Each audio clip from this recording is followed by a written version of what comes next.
What's up, Tru Heel Heat? Tru Heel Heat. What's up? Tru Heel Heat. All hands on me.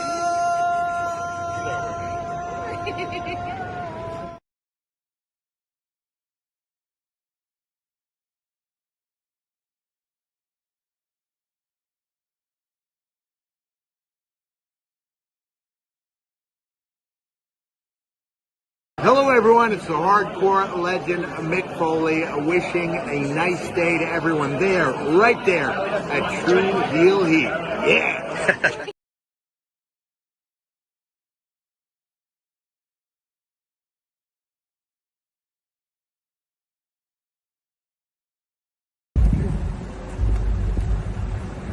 Yo, what up? You know what it is. It's your boy AJ Francis reporting to you live from New York City, the birthplace of hip-hop. And I'm telling you that I'm only tuned in with Tru Heel Heat Wrestling. Holla at me.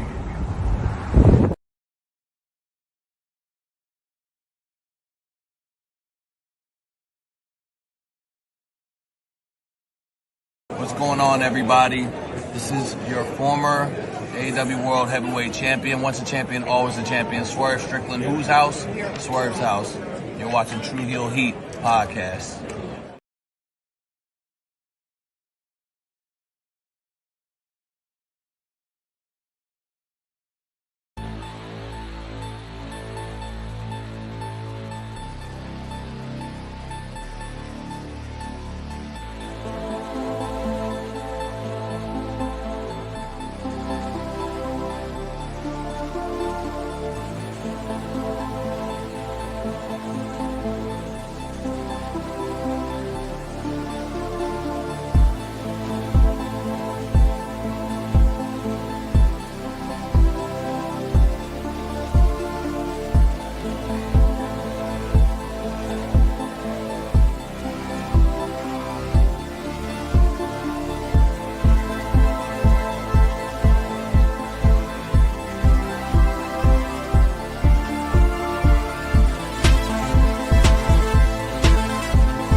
It is 2025, and wrestling is as hot as it's been in the past decade. You had Raw on Netflix on Monday and everything that went down there with The Rock returning to absolutely murk and nuke any type of WrestleMania 41 plans for himself, especially feuding with Cody Rhodes. We'll talk about that. Talk about Hulk Hogan getting booed out the building, and why? All these people who are wondering why Hulk Hogan could be booed out the building. How could they do that to him? We'll try to explain to those people. Over in AEW land, Malachi Black seems on his way out and about to return to WWE. Meanwhile, Kenny Omega is already returned to AEW. And should he be the next AEW World Champion? We'll answer those questions as well as much more on the Flagship podcast. You know what to do. Let's hit the intro.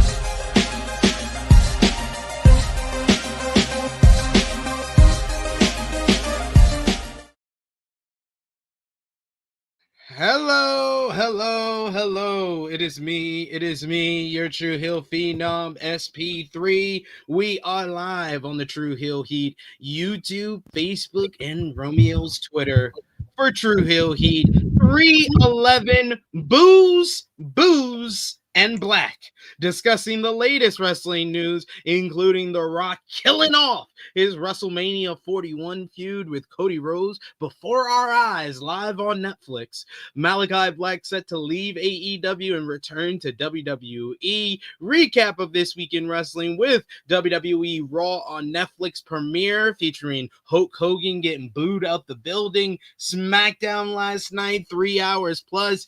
NXT New Year's Evil featuring Oba Femi and Giulia winning gold. AEW Dynamite featuring Kenny Omega's return. ROH TV, NJPW New Year's Dash, and TNA Impact. Plus, we'll have final predictions for tonight's NJPW Battle in the Valley event.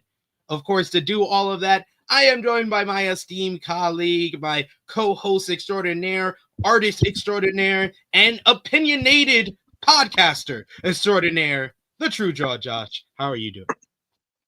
Doing better. Just wanted to take the time out before we start. This past week, I dealt with a loss. My manager from my job outside of the wrestling stuff. His name was Hiram Mateo. He passed away suddenly on Tuesday. And something that all of us has been dealing with at work. So I wanted to come out, wanted to mention it because I wanted him to know that people did care about him, at work. Yeah, we had our differences, right? A lot of people always with management, but he was definitely cared about. People did love him. He was a good guy, man. And, he was a big wrestling fan as well.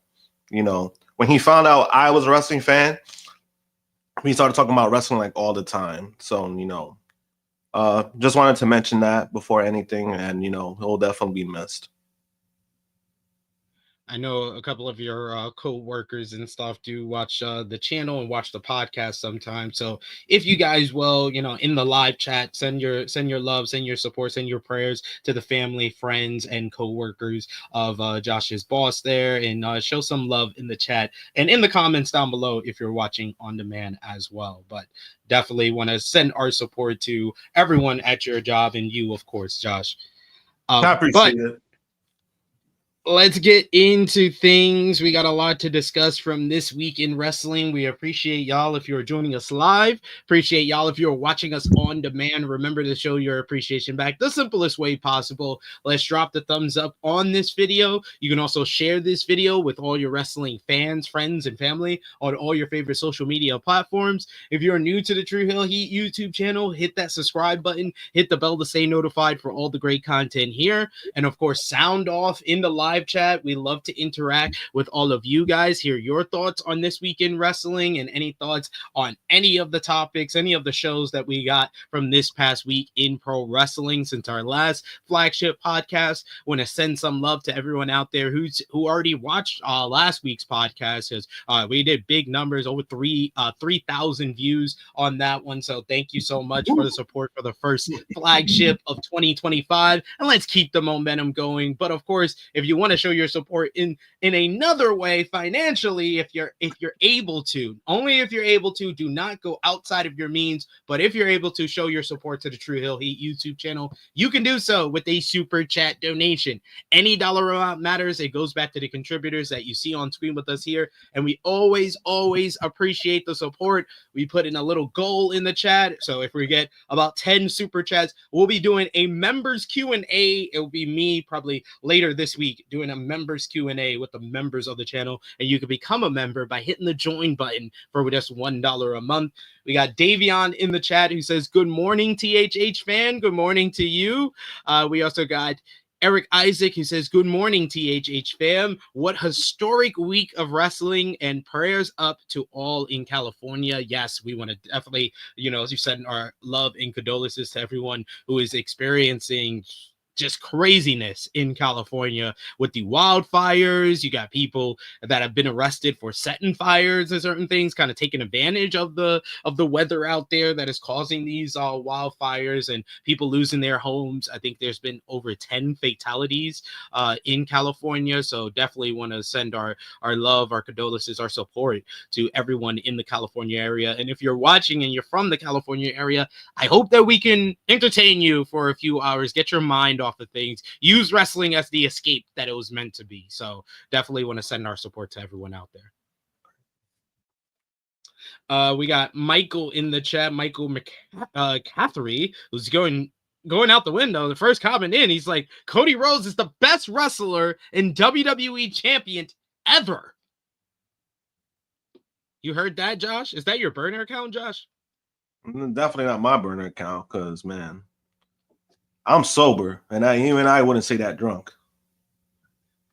Chuck Berry says, what's good, THH fam? I am interested in this year's free agent class. Last year's class had star power, but this year's class has can make an impact as well.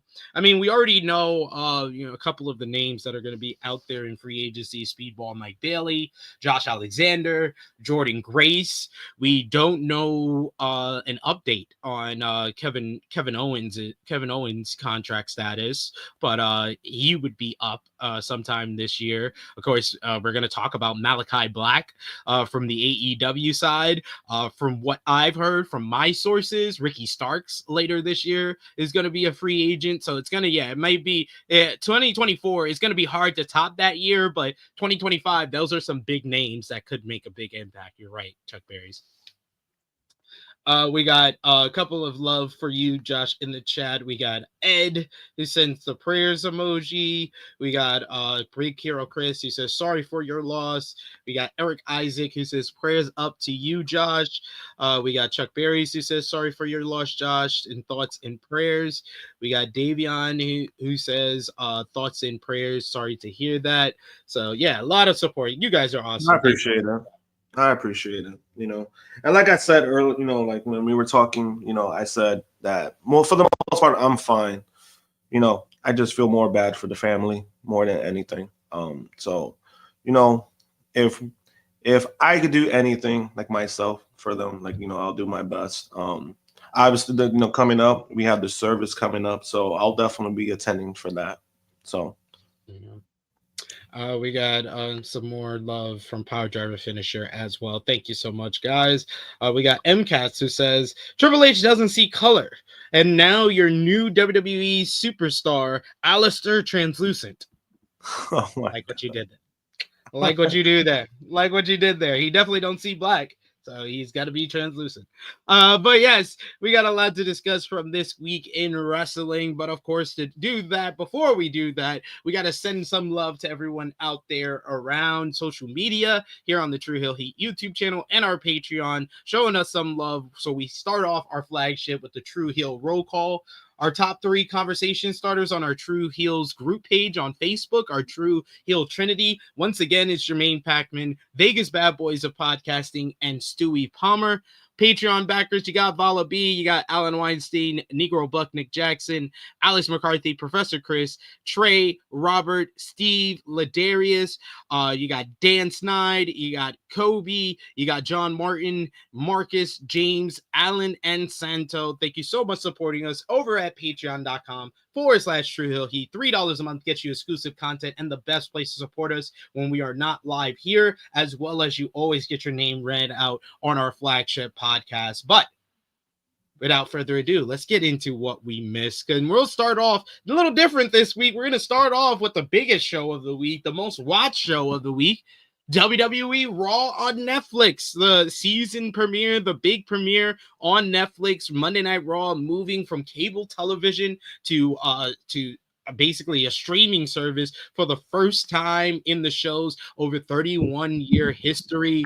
4.9 million viewers globally watched the show live. That includes 2.6 million in the United States. So a huge boost for Monday Night Raw. Almost 102% increase in the 18 to 49 demo and the rating overall for this show. So they did a hell of a job promoting this show. And the show featured, you had CM Punk defeating Seth freaking Rollins in an excellent main event to the show. These two men went out there and really pulled out what probably was going to be the plan for their WrestleMania main event, because it had all the kind of key things that we look for in a big time like singles grudge match at WrestleMania. You had people stealing each other's finishers, you had finisher kickouts, and then you had Punk getting the win with back-to-back go-to-sleeps to finally put Seth away and get the win here. Post-match,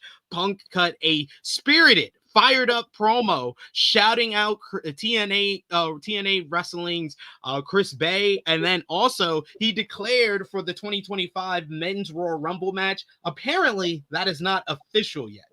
I don't know if it's non-canon because the post-match with his promo happened on YouTube. It did not happen during the Netflix telecast, so we'll have to keep our eye on that after Punk reflected on things. Speaking of reflecting and the Royal Rumble, John Cena kicked off his retirement tour by declaring for the 2025 Men's Royal Rumble match after reflecting on his 7-year singles losing streak and thinking that the only way for him to win record-breaking number 17 world title is by entering the Royal Rumble and winning. Rhea Ripley beat Liv Morgan to win the WWE Women's World Championship, finally closing the book on the near year-long rivalry between the two ladies. Post-match, Rhea laid out Dominic Mysterio with a low blow and a riptide, and then she was celebrating in the post-match, and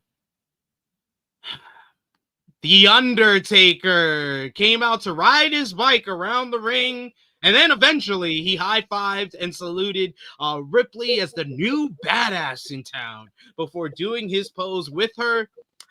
Jey Uso came out with Travis Scott, who was smoking weed. Then Jay picked up a win over Drew McIntyre in singles competition. A very surprising result in this one for sure. And at the aforementioned immortal Hulk Hogan, brother, he returned and got booed out the damn building for his troubles as he tried to promote his very shitty beer.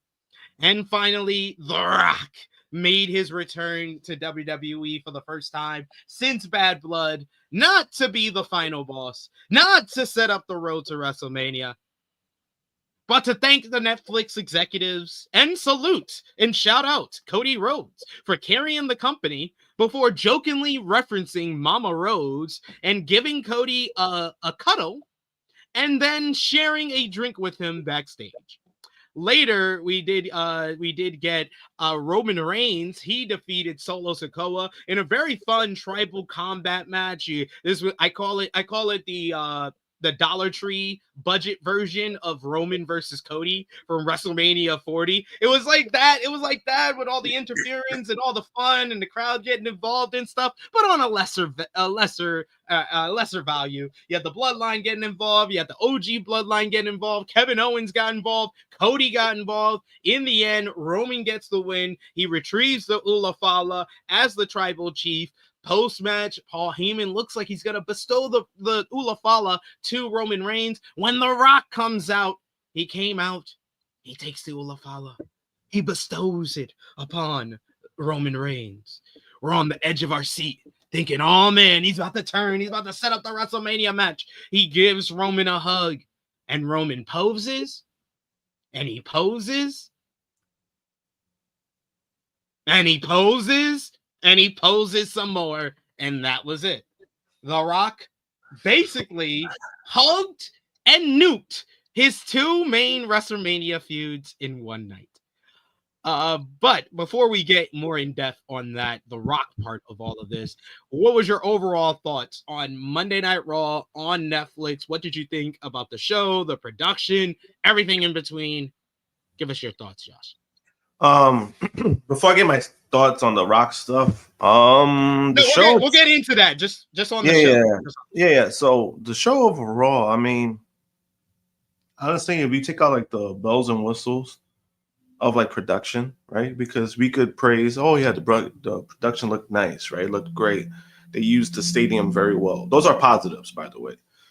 But say like if you take all that stuff out, right? If you take out all the Netflix hype and we're just basing it off a Monday Night Raw show, the show was pretty mid. 4 matches for 3 hours. I don't know, man. I'm not feeling that too much.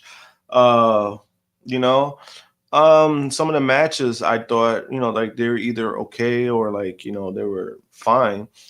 Punk and Rollins I thought it was a good match. Maybe there was part of me that was like, maybe I could see more of it. Maybe they're holding on to more. I don't know. But that's just me. So I don't want nobody to, if you enjoyed the match and you absolutely loved it, more power to you.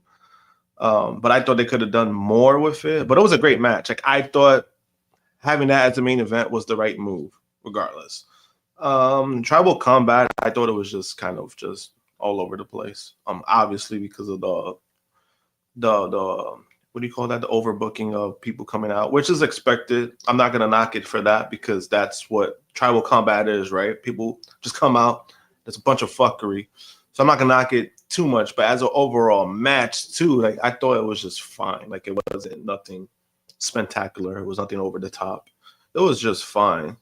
And then everything else within the show, I thought it was just a little weird. Like every time they kept showing the crowd, I get it. You got celebrities, but it was kind of like exhausting. They had the wrestlers in the fucking crowd. I'm like, this person's on Raw. Why are they sitting on the fucking crowd just to like sit in the back? Like, I thought that was I thought that was a little corny to me every time they showed that. Then every time they showed the Netflix executives, that shit was cringe as fuck because they just looked weird. Like it seemed like they're at an event that they don't know about, but they're trying to be excited. And it was just like, guys, like, what are you doing? Like, just sit the fuck down. Like, and then every time they showed them, nobody cheered for them. Nobody cheered for them. So it was bad. It was like awkward. I was like, what? Why do they keep showing them? I get it. Yeah, they putting in the money, right? They gave WWE the money, but I was like, I don't need to keep seeing these fuckers. Like, what the fuck? And the whole thing with Hulk Hogan. Oh my god. Oh my god. Oh man. In regards to Terrence from Florida, I basically made my feelings known about Terrence from Florida this past week on my social media. And there was a lot of people who agreed with me, and there were some people who didn't, so they unfollowed me on Facebook, which was great because I was like, I kind of just see who the fuck you are, so that's kind of great. Like you support a racist, fantastic. I don't need to deal with you. And basically that's how I feel about Hulk Hogan. He got booed out of the building. There's factors to it. People believe that it has to do with his political views. I think that's kind of on the scale. I think that's pretty less than what it really is. The bigger scale is people haven't forgotten what he did and what he said because he has not taken real accountability to this day of what he said. And to me, if you apologize for getting caught, that's not apologizing for what you did. And that's the biggest problem I have with Hulk Hogan. You did something no matter what, it was in private or not, it got out there. And you were exposed for it. And to this day, you just have not shown any real accountability for it. People don't forget that. People don't let that slide, especially when it comes to what you said. You went on a racist rant. Like that's not, hey, let me throw a slur and being a joke and being funny and saying it in slang. No, you went on a full-blown racist rant and you did what you did. And people were comparing the whole thing with like, Taker wasn't booed, but he was cheered and all this stuff. That's why it became like a big mess when it comes to like politics and all this stuff. And there were people who were defending Taker of like, a lot of people might not know this, you know, about his political views, which is fair. At the same time, that shit was all over social media. Like, But Yeah. nah. No. I like. I was gonna say my opinion until we get to it. Yeah. But I will just Yeah. say, people that are saying that it's 100% the racist thing or 100% Yeah. the political thing, they're being ignorant. It's a Yeah, it is. combination of both. No, it Like, is. It's a combination. Yeah. Hogan becoming a face of Trump's campaign at the Republican National Convention is That much was like- bigger than a podcast that Yeah. only wrestling fans knew about until Trump was on there. Literally, Yeah. literally, you Yeah. cannot tell me you knew a person that did not watch wrestling that was watching the Undertaker's podcast. His podcast did not become a thing until he had Donald Trump on it. So that's Yeah. much smaller of a fan base than the people that saw Hogan at the Republican National Convention. It's a combination of both. We have to be real about it. It is. Yeah. No, it is. And I think when it comes to the whole Taker thing, right? I think what it is too is like I think people are just trying to be pretty ignorant about it, because I think Taker for years has kind of shown who he leans with, right? Where it comes to like where he wears the clothes that he wears and stuff. The difference is that Undertaker didn't paint it out there. You know what I mean? Like he didn't do what Hogan did. Hogan went to a convention and put himself face first and saying like how Donald Trump is his hero and all this stuff. And, you know, he did his promo and the shirt thing, and in regards to Taker, you know, he was on the podcast. The only thing that was the only thing I saw that was clipped was when he said that Trump made politics cool again. Which I was like, bro, he's an idiot. Like Yeah. y'all can cheer him all y'all want. Like Yo. Undertaker's a fucking idiot. If Yo. y'all have ever listened to his podcast and hear his Yo. opinion on things, he's a fucking idiot. And no, Yeah. big man dogs. He says the difference also is that Undertaker isn't as annoying and aggressive about being a Republican as Kane is. No, Undertaker is. It's just y'all not paying attention. No one listens to his podcast. Like No, I that's the thing, though. I listened to the Trump episode and I listened to one other episode. This guy is talking about how blacks and minorities should be in jail for small non-violent crimes. Like he is ignorant. It's just y'all. It's the same. The people that cheered and were up in arms in LA. Oh my God, it's the Undertaker. Yeah, he's having a moment with Rhea Ripley. Are the same dumbasses when Vince McMahon walked out after fucking being accused of sexual trafficking and sexual assault was like, oh my God, it's Vince McMahon.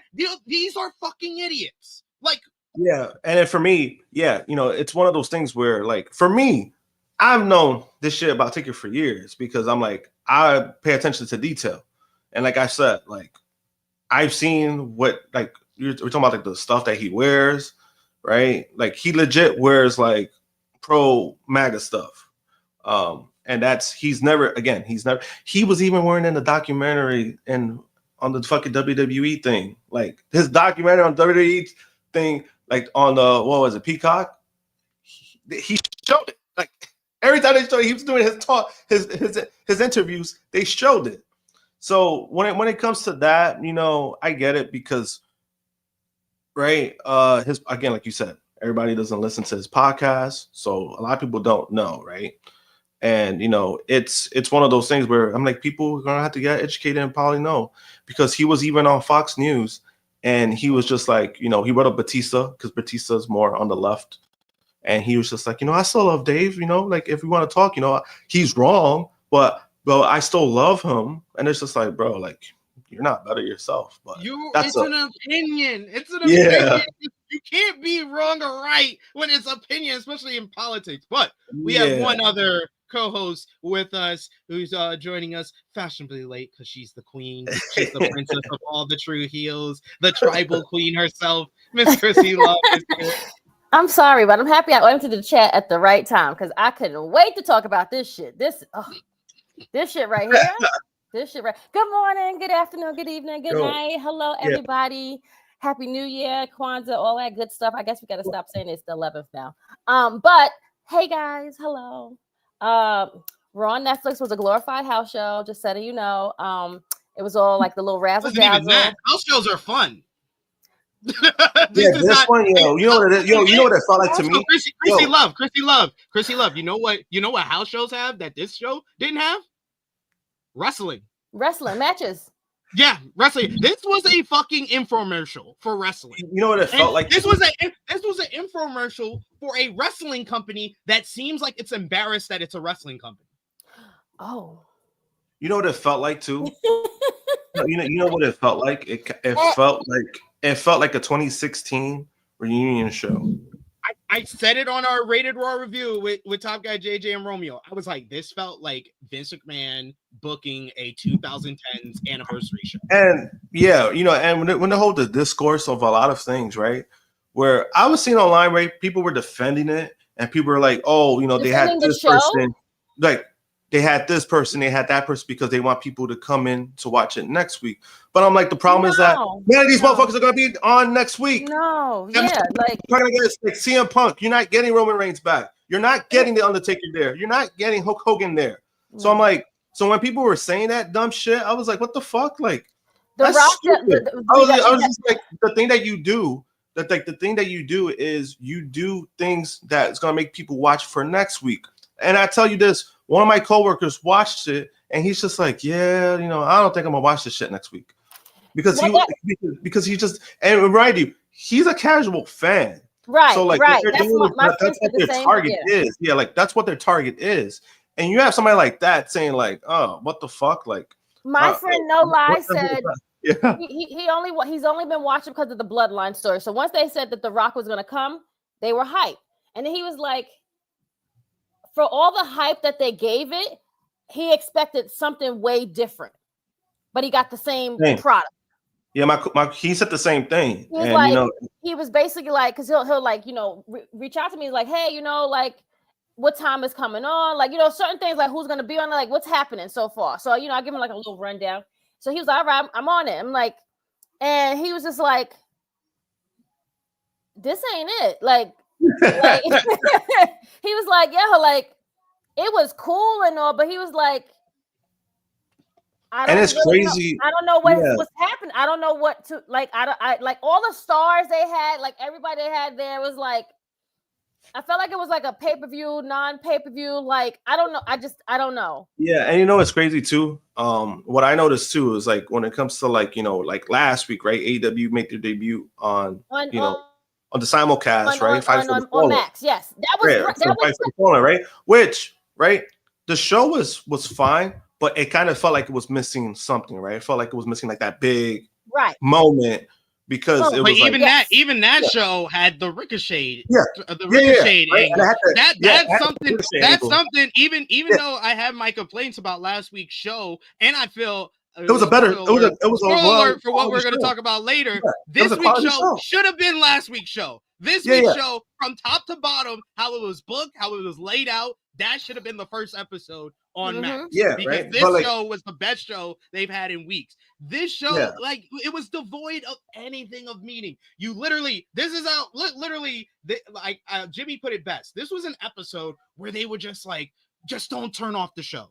Just don't turn off the show. Their goal was not, we want you to like the show and we want you to come back next week. Their goal was, don't turn off the show. Here's Triple H. Here's The Rock. Here's Roman Reigns. Here's John Cena. Here's Rhea Ripley. Here's Jey Uso and Travis Scott. Here's Hulk Hogan. Here's CM Punk. Like, they had stars galore. Don't get me wrong. They did that right. And the presentation was phenomenal. The presentation, the big video at the start.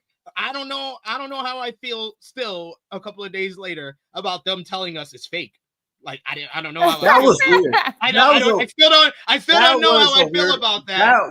That was like such a weird approach, because like the fact that he tries to say, and then I think he tried to defend it, saying like, we don't hide anything. Motherfucker, you hide things all the time. So what do you mean that you don't hide anything? Right? That was his response to that. But even with the show itself, it was just, I don't know, man. Like, right, and like what I was saying about Fight for the Fallen, right? Fight for the Fallen was a quality show, but again, it kind of felt like it was missing something big for like saying, "Oh, hey, we're here on Max," right? And fucking Netflix for WWE, it felt like they were fucking doing all these things, right? They're hyping this shit up, and I felt like doing the same shit. I felt like I didn't get what they were selling. And not only that, it was just kind of, you know what it felt like? It felt like the episode of SpongeBob when Neptune made all those Krabby Patties, right? He made like 1,000 Krabby Patties. He handed out to the fans. And then guess what? They try to eat it and they spit it out.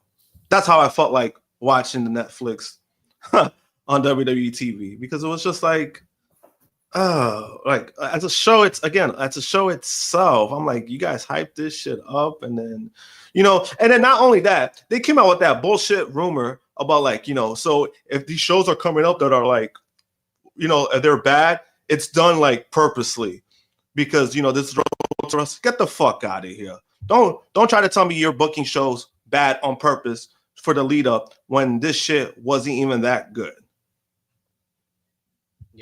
And I know there's some fans out there that actually like the show, but I don't. But they like it for the wrong reasons. It just wasn't. It wasn't for me. You know what the crazy part is I didn't even go dumb down with this show. I gave this show like a 6.5 because I graded it on a curve. I graded it on a curve. I didn't grade it like a regular wrestling TV show. I graded it like a pilot episode, an infomercial for wrestling, and I still gave it a 6.5. It was 3 hours with 4 matches. The matches were good. The matches were the best part of the show. That's what was crazy.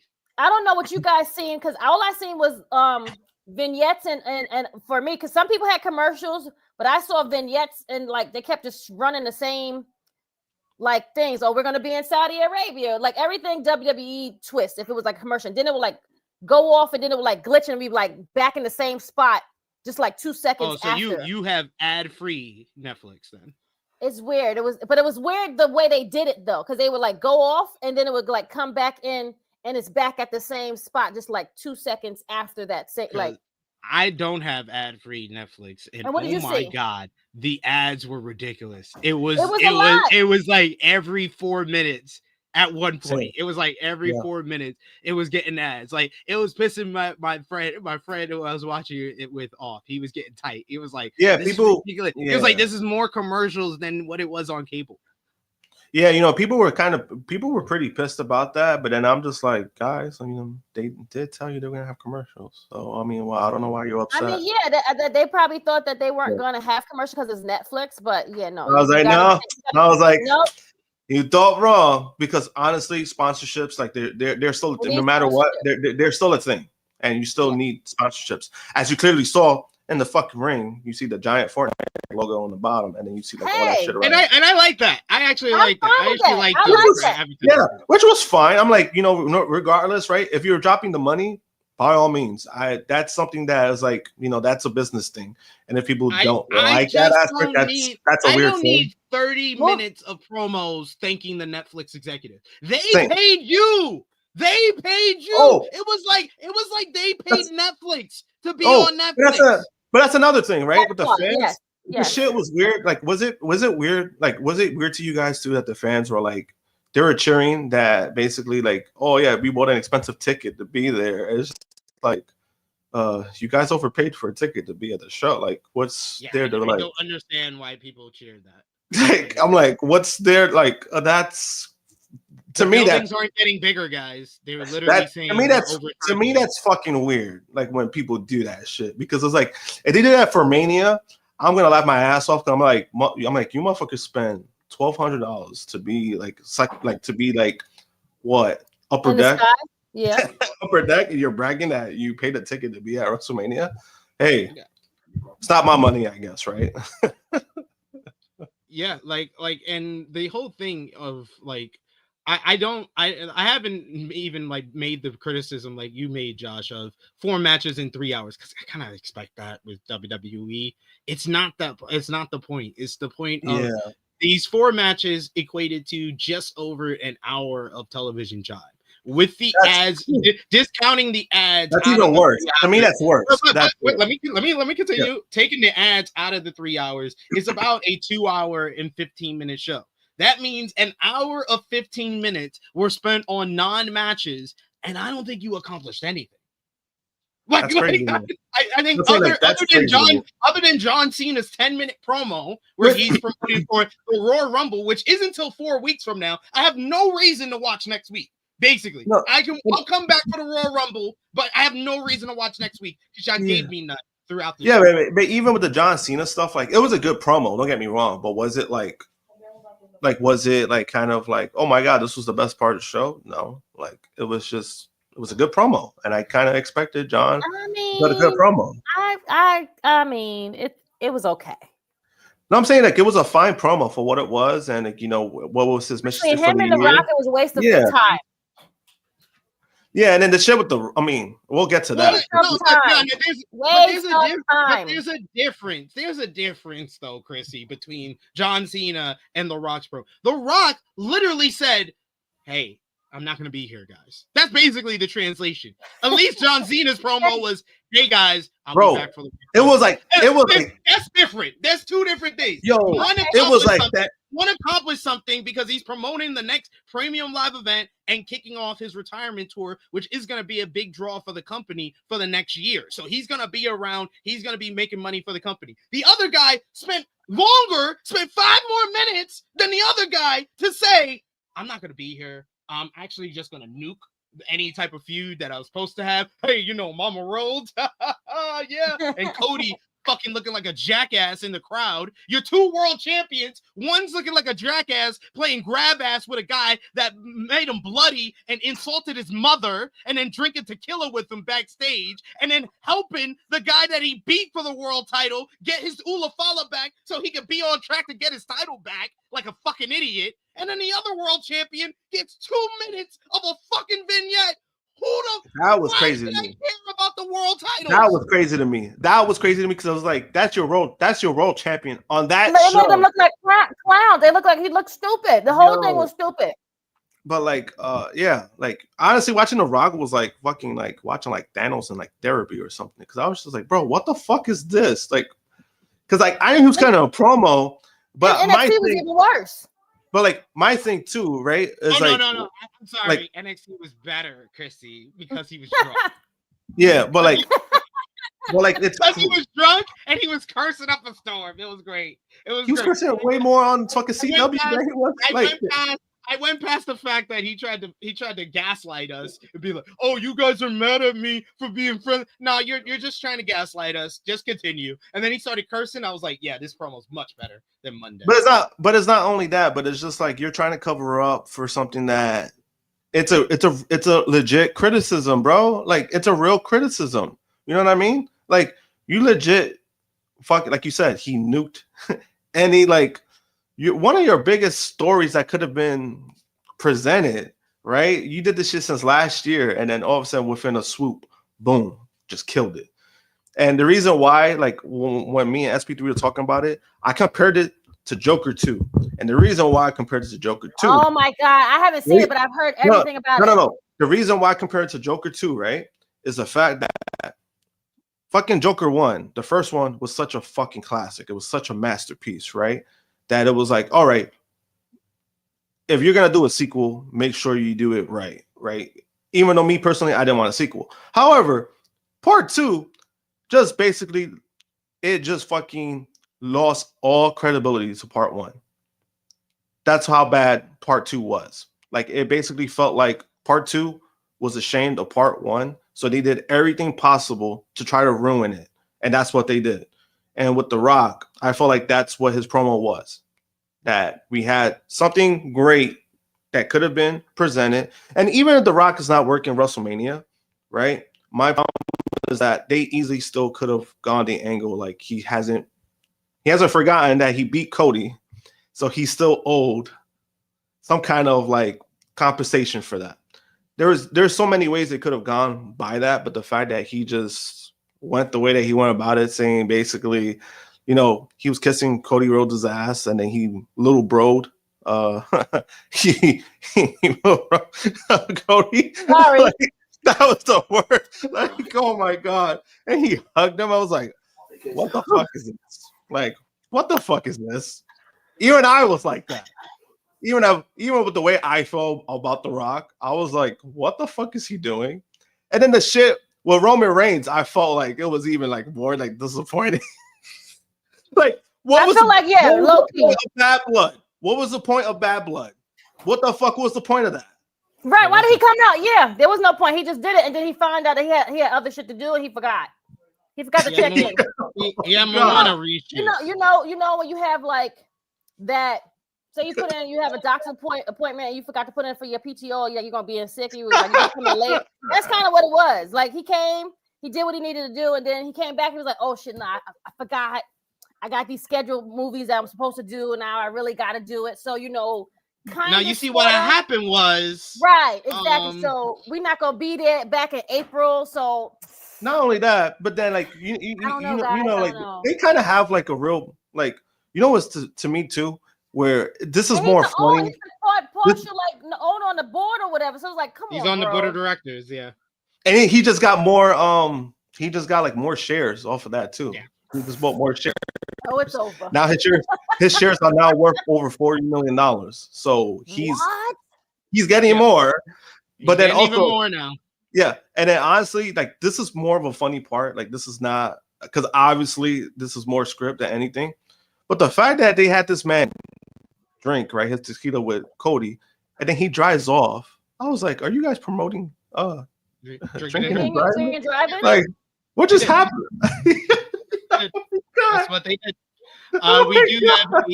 We do have a super chat donation here from Call Me Mr. Bonda. Thank you so much, Mr. Bonda, for the support.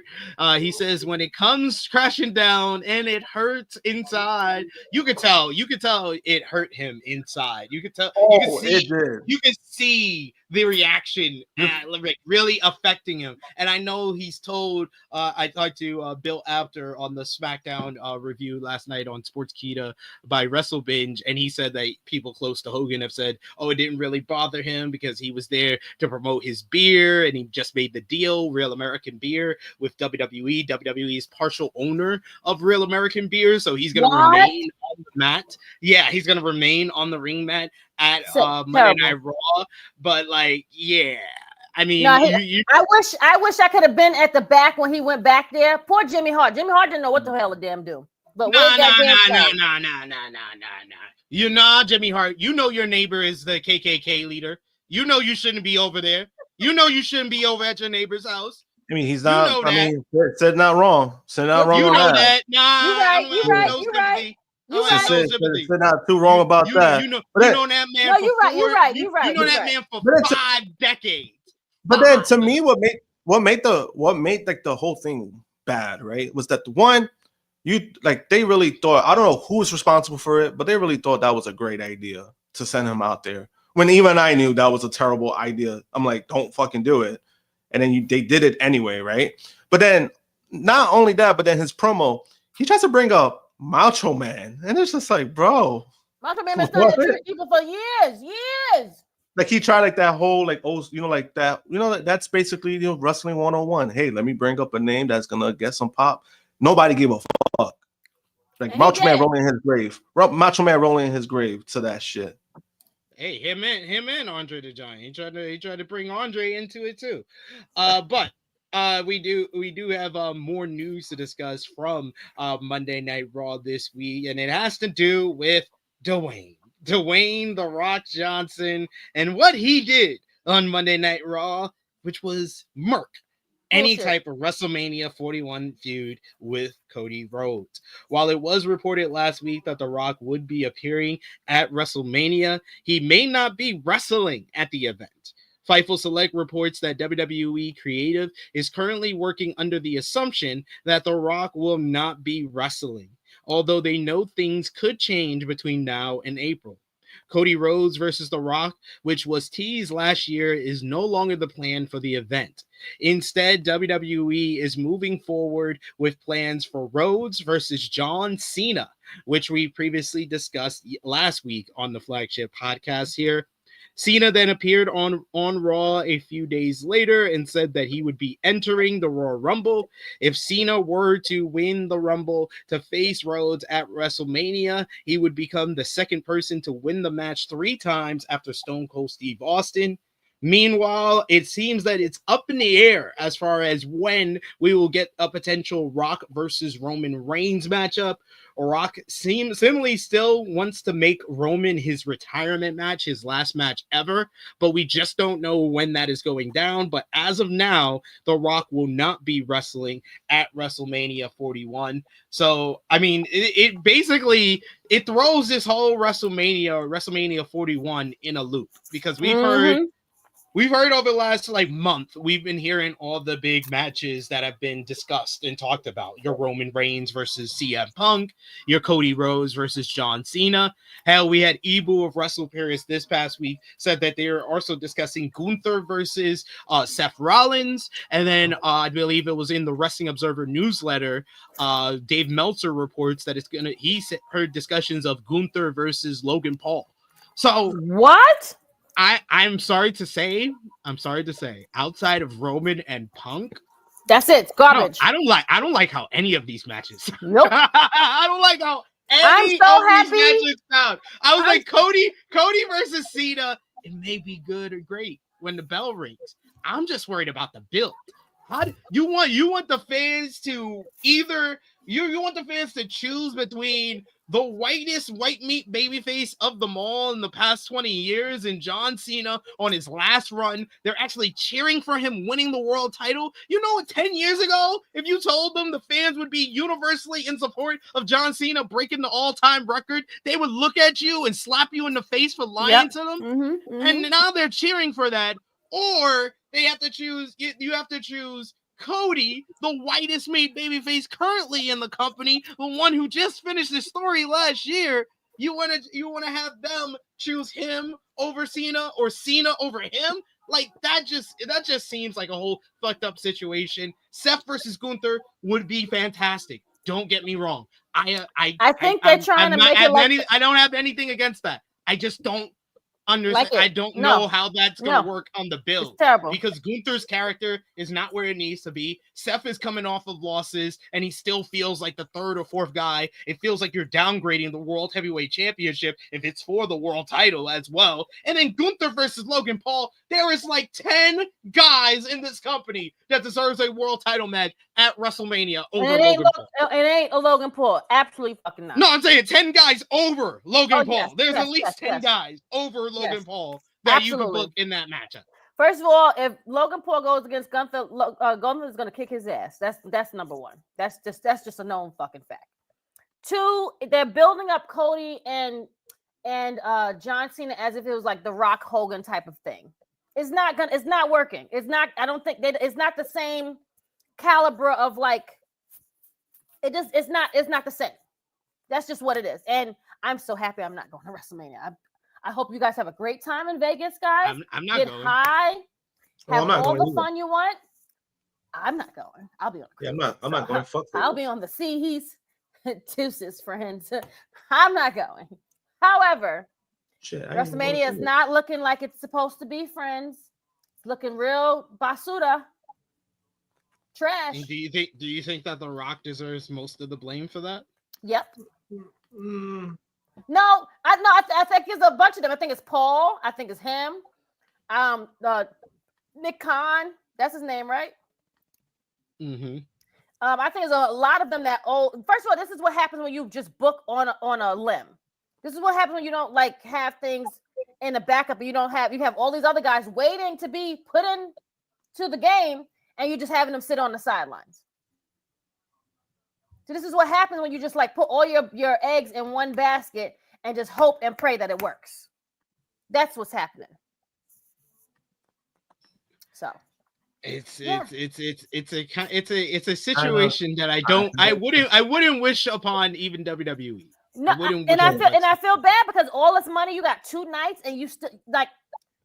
Yeah, and also it's a difficult situation because like again with The Rock, we all know where his business ventures are, and it's not really with wrestling as much as people want to believe. It's Hollywood, it's filming and making movies, and regardless, he's still one of the biggest stars in Hollywood. You know, regardless of like if his movies are terrible or not, he still gets paid the most money for obvious reasons. And, you know, it happens. Scheduling happens, right? So, but when it comes to that, I think WWE, they did shoot themselves in the foot because it was like, you kind of knew this was going to happen. You kind of knew this was a possibility. Yep. And, you know, you guys kind of put yourselves in a corner where, you know, you could have been maybe building up other guys, have something believable. And then instead, this is kind of the problem that I felt like I knew that was going to happen. Because again, like I've been saying for weeks, there are certain guys who are certain tiers and they're not leaving that tier. But then when you have everybody else trying to catch up, it's not believable. Like none of these rivalries or none of these feuds and they're not believable at the moment because you kind of put yourselves in the corner where again, you put certain guys at a certain level and now everybody else is catching up. Nobody believes that they're going to be that next person. That's the problem. Yeah, they don't build anybody. And like Monday Night Raw made it perfectly clear to me that Roman is the number one guy.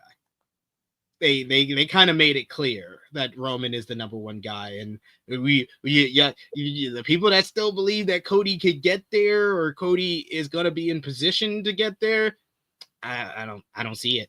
I don't see it after Monday. Monday was a very clear message to me. It was just weird. It was just the whole thing was weird. And then even like if Roman's number one, I mean, I'm fine with that just because like me personally, like if I'm speaking as a fan of Cody, this was one of those things where I'm like, you know, Roman has been there and he's put in the work. So it was like, it doesn't really bother me to that extent, you know, like it is what it is, you know, but it's just, again, like the way they did everything, it was just now again, like when we, you know, when we're breaking down, like when we were doing like these tiers, right? Remember when me and you were doing these tiers? When I saw it, I was like, oh boy. Like that's kind of where it hit me, where it was like, yeah, a lot of people are just catching up, and you have Roman, Cody, and probably maybe Punk at most. Yeah, and then everybody those are the three. Yeah, those are the three, and Rhea Ripley you could throw in to make it like four. Yeah, and Rhea's separate is a different situation because it's a women's division. So she's going to be on top of that no matter what, right? But it's just the fact that, you know, again, booking wise, you kind of they put themselves in a corner where everybody else is catching up to them. And it's like when we hear about people going into WWE or like, oh yeah, this WWE should sign this person, it's kind of like, what's going to happen next? You know what I mean? And that's not necessarily a good thing. Like it's good for them personally because they're going to make a lot of money. That's something different. But if you're talking about presentation on TV, they're not taking those guys' spots no matter what. So it's like no, they'll push them to a certain level. They have someone like temporarily take that spot if they're away, but they're not going to take it for good. Krssi Love, what do you think? What do you think should be the night one WrestleMania main event, night two WrestleMania event with main event with no Rock involved now? Definitely see Roman and Punk in this equation. Probably do well since Roman is their top guy. I would probably have him on night two as like the closeout of the show, closeout of the weekend. That Sunday, it's going to be a big night for them, even if they have bullshit matches. Hey, whatever.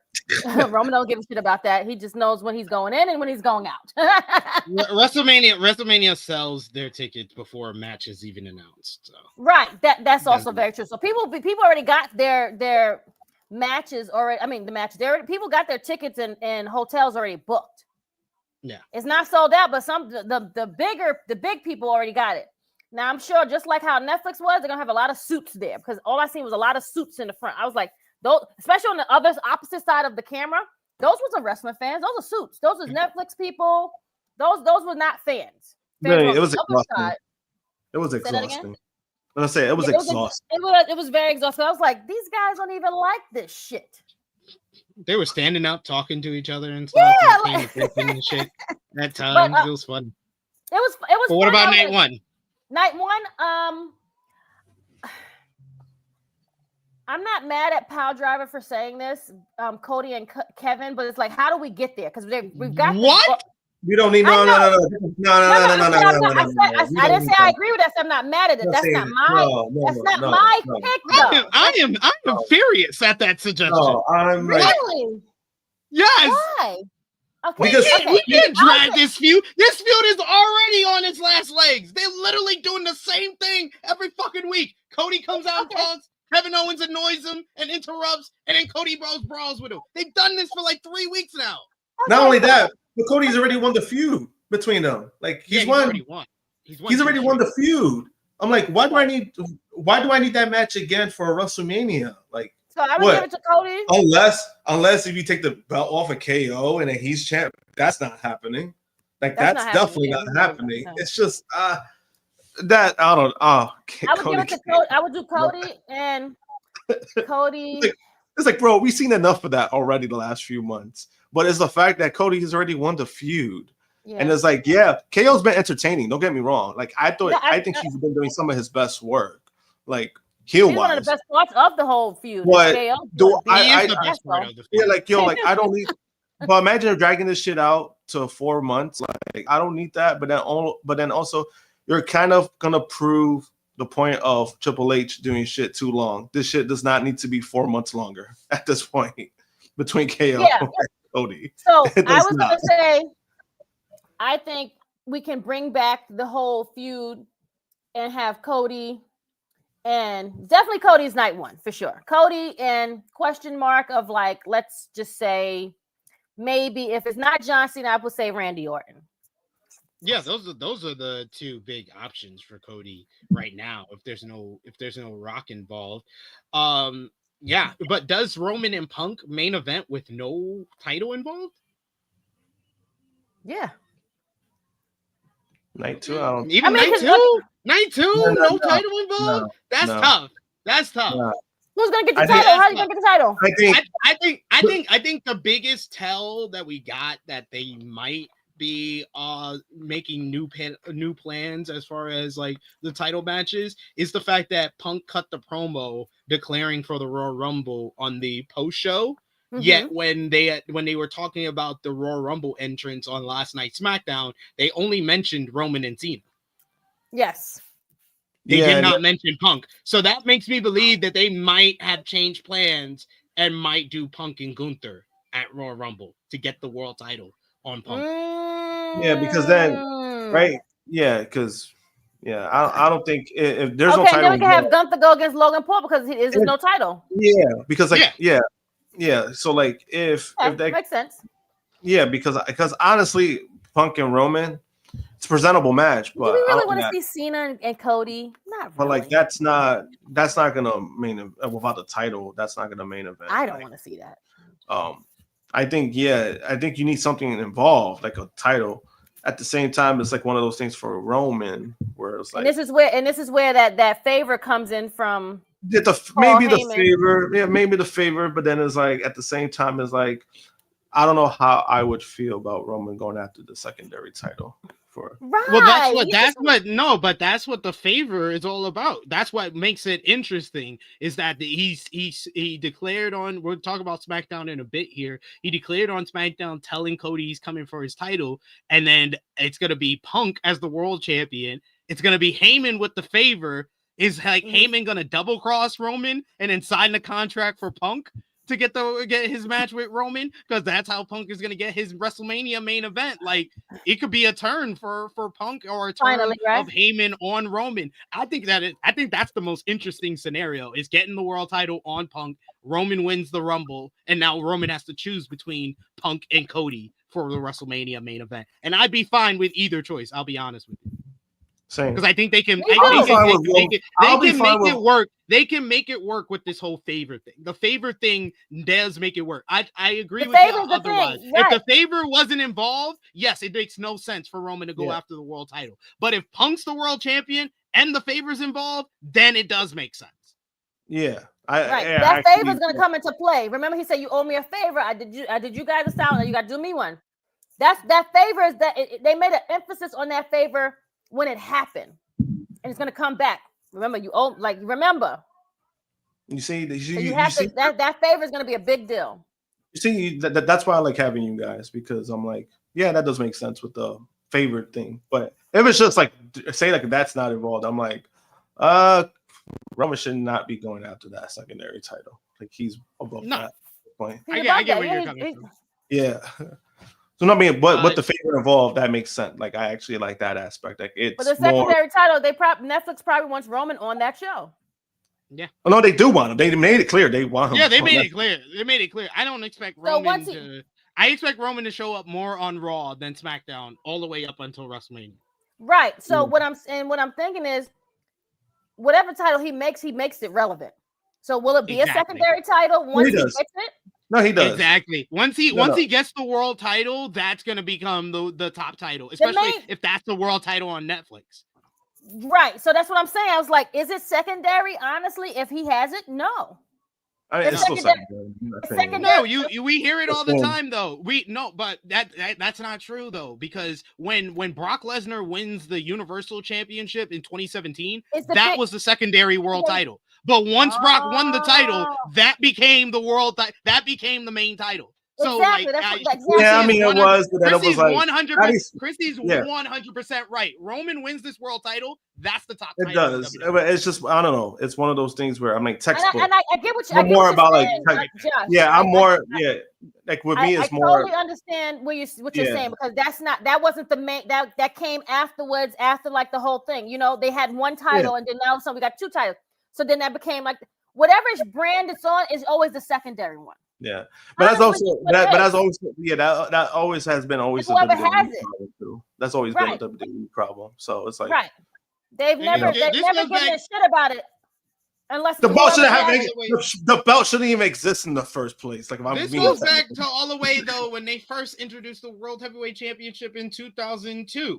Like when Brock and Angle was feuding over the WWE title, that was the top title, and so Raw was picking up the slack. But then 2004 comes and fucking JBL is your WWE champion. Then the world title was the top title. Yeah, that's how it worked. Because Triple H is involved in the world title. He's a bigger star than JBL. So that's the world title now. That's the top title. Shannon, we do have himself in this because he loves fucking glorifying himself. Sucking his own dick. Yo, him starting off the show was just like, why? Why do you always have to do this, sir? Why do you are Diddy without the baby lotion and parties? That's all you are. You always in the videos. Where do you think he learned this from? Vince, you don't think Vince McMahon would have had his ass out there if he could have? Yes. He wasn't like that. Vince wasn't like that though. Like Vince was not. He was for any of these big shows like this. Yes, he would do like Triple H. I mean, as in like the way that how it's been going on now, like the way it's like it's no. Triple. This is a very much a Triple H thing. I will give. Yeah, that's what I'm saying. Like it's becoming like very like I was already tired of it months ago, but now it's getting like to the point where it's like I'm seeing people complain about it, and I'm like, yes, finally. You guys are seeing what I've been seeing for fucking months. Like this motherfucker's making shit about himself. Like even the first Netflix commercial was him. Like what, bro? Like stop. Like WWE's on fire right. We do have a super chat donation here from Chuck Berries who says is Stone Cold and WWE at odds or something. Austin in his beer would have been a better choice. Gets better and better every time you do it. It does. In his beer would have been a better choice to promote over Hogan. I meant Terry Boo Leia. I mean, I don't know what's going on with Austin and WWE, but I mean, Hogan probably begged them. Hogan's more desperate than Austin is. I don't think Austin needs the WWE. He learned the hard way with that shit. Austin. I think at this point, Austin has already proven that he's not one of. Austin is not one of those guys where it's like, hey, I'll give you $1 million for this and do it, and he's not going to do it. Like if it's not good for him, if it's not good for his character, if it doesn't make any sense, he's already proven that he's not going to do it because people forget WrestleMania 39, he was Plan B and he said no. Yep. There you go.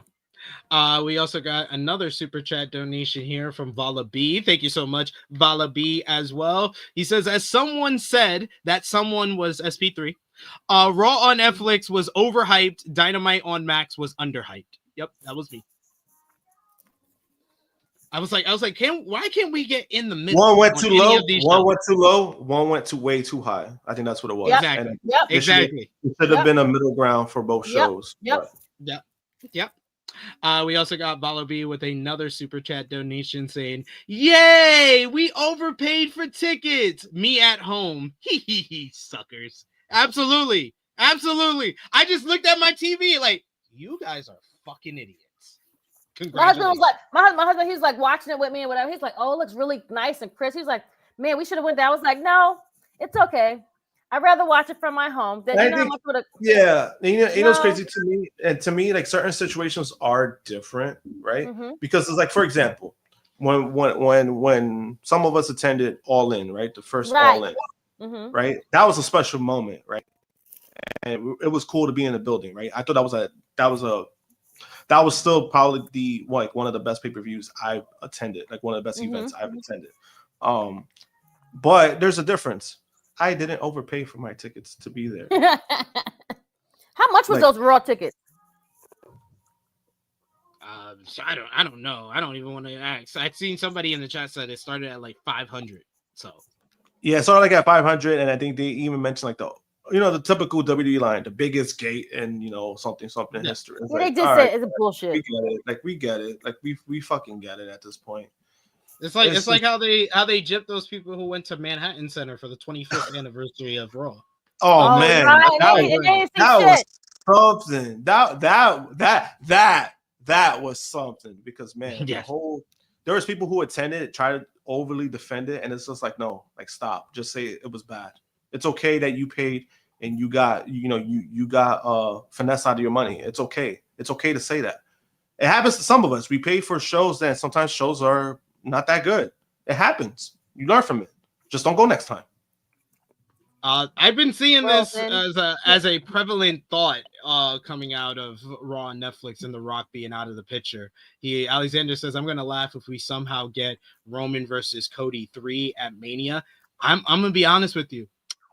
I wouldn't mind it. I wouldn't mind it. I think that would be the best case scenario for Cody Rhodes.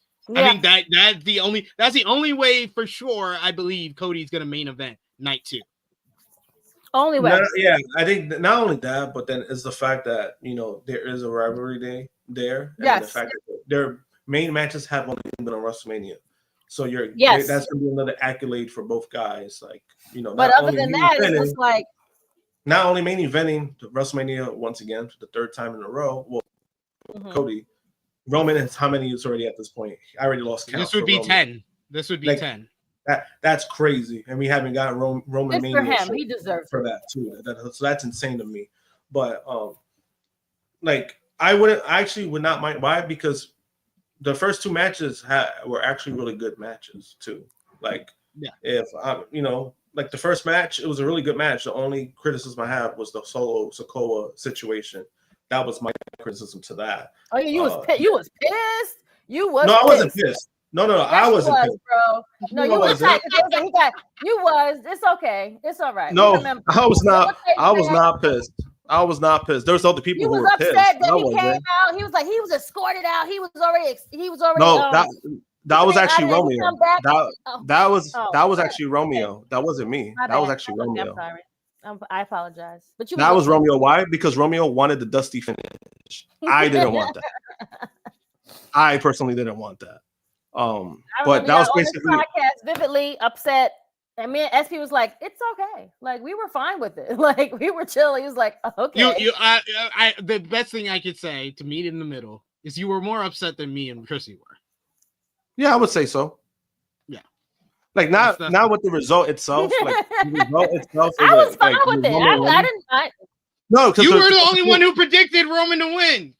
Like, I got confused. I got confused in the whole finish the story, and I was the first one who said Roman was getting past WrestleMania because he had to hit 1,000 days. But then I got wrapped up in the whole finish the story. Yeah, that was crazy. Yeah, I was like, and I was the only one that still said, nope, Roman is still gonna win regardless of the stupid fucking story, blah blah blah blah. And I was like, no, Krssi, no, I don't think so. honestly, blah, blah, blah. I mean, honestly, I got to watch it back myself. Like I would have to watch it back myself just really because don't. like It's okay. when the whole thing when Roman was coming up with 1,000 days, like they kept putting emphasis on that. And with WWE, every time they do some shit like that, it's like, all right, they're gonna go with that because they want to sell merch. That's what they want to do. And they barely even had any fucking. I know. I wanted my 1,000 days. I wanted my 1,000-day shirt, and they didn't even really produce any. But no, they did, but it was kind of just trash. It was trash. That's what I said. They didn't really produce it. They really didn't produce any much product for it. Yeah, it was just weird. Another super chat donation here from Nicky Boy, Negro Buck Nick Jackson. Thank you so much, Negro Buck. He says, what meth head thought Gunther versus Logan Paul at WrestleMania sounded appealing? I don't know. I do think it's gonna be. I think it would be a big pop when Gunther does chop him, though. Yeah, I mean, as a match itself, I mean, we know what Logan Paul had to do, but he shouldn't be getting that match at WrestleMania. Like, he really should not. Logan Paul is good, but I really don't think he deserves that type of caliber of a match. I'm sorry. He's done great stuff, but I just don't think there's levels to this, and I don't think he's at that level yet. You're a glorified like celebrity that keeps coming here. Yeah, he does like big spots, but like his ring psychology, Gunther is a wrestler. Yeah, his ring psychology kind of like is all over the place. So like that's why it's like regardless of what people want to say, there's things that he does that kind of covers that up. Obviously, because he's not a wrestler, so I don't expect him to know those technical things. But on paper, I'm like, that shouldn't happen. Like, especially there's like. These are one of the things. This is a match where you need to read the room. If you see people don't want it, don't fucking do it. Don't do it. We got one more super chat donation before we get into our next topic here. We got Belle who says, not wrestling related, but this is for Krssi. I gotta ask Krssi how she feels about Karen not showing up at the ROH reunion. Okay, real quick. I got like 2 seconds for this. Okay, Belle. Seriously, Karen did herself a disservice, right? First of all, Karen should have did the whole Shannon approach and went to rehab right after all this shit happened. No, but again, as Black people, sorry, just saying, we don't like to take accountabilities for our fucking action. And she has lied the whole fucking season, and I think it's a disservice that she should have got there, but she can't be let underneath the fire. Like she cannot stand being held accountable. So that's how I feel about that. Sorry. Thanks, friends. Thanks. Okay. I have no idea what's going on. It's Real Housewife stuff. Maybe we have I do know Real Housewives because I do watch Traders, which is my new addiction. It came back season 3. So one of the girls that was on there, which is Robin, she's from the Real Housewives of Potomac. And Karen, my favorite Real Housewife is Phaedra from season 2 of Traders. Oh my God. If you like Real Housewives, you need to watch season 2 of Traders because Phaedra was an absolute superstar. No, that's what made everyone like her. So I have to give you the backstory because Phaedra just got back in the limelight because she did a lot of like fuck shit and she was really bad and she lied on a lot of people. So Phaedra's now coming back into like, so people now she's getting into people's good graces. So she did Traders, she did Dance with the Stars. So people are now saying, "Oh my God, Phaedra is such a great person." No, she's still a fuck person. She still ain't shit. Just sorry to say. She's still a fuck person. Wow. Keep it real. Keep it real. But yeah, I think she should have got on the show, Belle. We went to fuck boys to fuck person. There you go. Negro Buck Nick Jackson with another super chat donation as well. Thank you to Belle. Thank you to Negro Buck. He says, laugh my ass off. Fuck going to Mania. I'm trying to save up for all in Texas. So you should. You live in Texas, right? Yeah, spend your money on that. You don't have to do much travel. Actually, I mean, that'd be good for you. I mean, that'd be good for that'll be a good, especially. Well, I mean, we'll get to it, especially the match that's already on pencil. Yeah, it's on. Which I'm sorry. We don't have to allude to it because Dave Meltzer Yeah, already said Motherfucker, it. you didn't report anything. You didn't report anything. He said, "Oh, Kenny Omega and Kazuchika Okada is planned for All in Texas." Oh, thanks, Dave. I didn't get it from the fucking return where it had the All in Texas poster right behind it. Thank you. I needed that confirmation. But I do appreciate Dave confirming because Dave was right about Dwayne not being at Mania. People were upset at him. I want apologies. Y'all gotta be sending Dave apologies. We got yes, Negro, but I've watched all 3 episodes of Traders season 3 US, and yes, I've seen my boy Wes. That's why I'm watching. I watched season. He should have won. He should have won. House of Villains. Yeah, he should have won House of Villains. Wes He got robbed. Oh, he was the most entertaining. No, I said he got robbed. I said he got robbed. He got robbed. Okay, no, because you was froze on my end. That's why. You know what's crazy? When I read that, I thought he was talking about Wes from like Real World or something. My bad. He is. Oh, that is Wes. Yeah, Wes from the Real World. Wes from Real World. Yeah. What's that? It is. Oh shit! Yeah. Oh, so he was on House of Villains. He was on House of Villains, and he ran that shit. Like he was great. He was so good. Like he had. Is this still like the challenge format? Like, is this still like the challenge stuff you guys talking about? Like, is this still like no? House of Villains is like. It's like more of like the old challenge, like 2000s challenge, where they do like the goofy with celebrities and stuff like that, and it's with celebrities. And then like Johnny Bananas was on season 1, and then Wes was on season 2. He got robbed. He had a secret alliance with New York, which was awesome. It was like my 2 favorite people on the season. This is gonna make me sound like really old, but I remember the Real World Rules challenges. I missed that. Yes. Like that. Yeah, they still got that. It's kind of the same thing. It's almost the same thing. I missed that. I missed Road Rules. I still watch that. They just did Battle of the Eras, so they had all the people that you might remember from there. Oh shit, for real? Like Rachel. They had Rachel. They had Darrell, CT.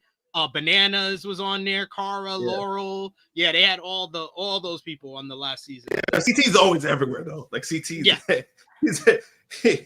everywhere. He's even inside of Jack Swagger's ex-wife. Excuse me. Anyway, super chat donation here from Nico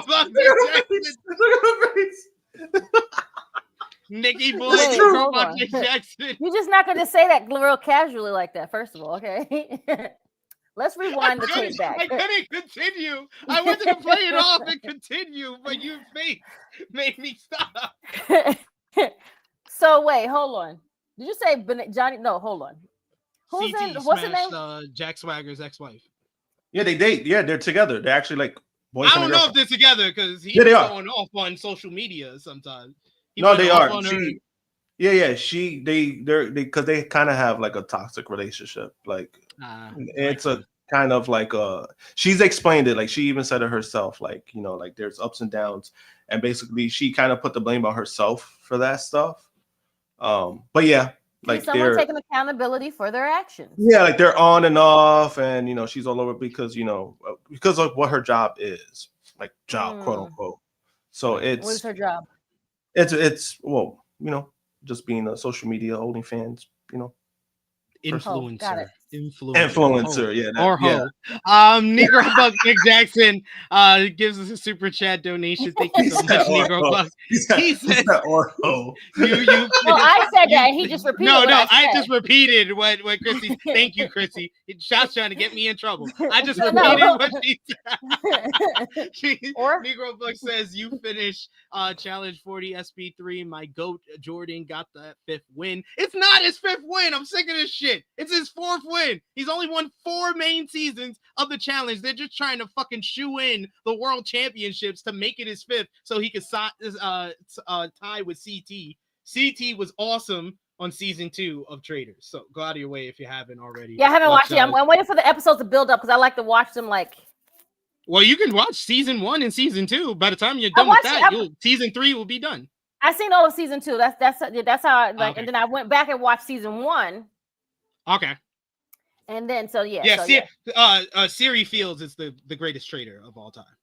She is though. She really is. She's though. the greatest. She's the great. She had them motherfuckers fooled. Like that girl Andy is still pissed at her. Yeah, she's dead. And no, when they find out, they be like tight, like they be like really like upset about it. Like they like the fights that went into like season 2, like show like when Phaedra, what was the girl that was in from the real world? What's her name? Oh, the Trishelle. Oh, I can't stand Trishelle, but she was like she really was like trying to get everyone. I was so happy when her ass got kicked off. Anywho, never mind. Never was a fan of Trishelle. I hated her. Well, no, Trishelle won. She won with CT season 2. She won. She didn't get voted off. It came down to CT and Trishelle. Yeah, it came down to CT and Trishelle. They won. Yes. Oh, just no, fuck Rachel. I was a Rachel fan. I was the biggest Rachel fan before this season. But all her shit, all her talking on social media about women empowerment and all this bullshit. And then you side and your alliance is with the #1 misogynist in challenge history, Bananas. And then on top of that, you fucking win the fucking final off of a fucking popularity contest, and you're happy about it? You didn't win off of merit. Michelle was better than you. Michelle outdid you in the final, and you're happy about it. You have no regrets with it because you got to tie with Jenny, your friend, and you got to screw over Michelle. So you have no regrets that you screwed over Michelle, but you're happy because you won it with Jenny. Fuck Rachel.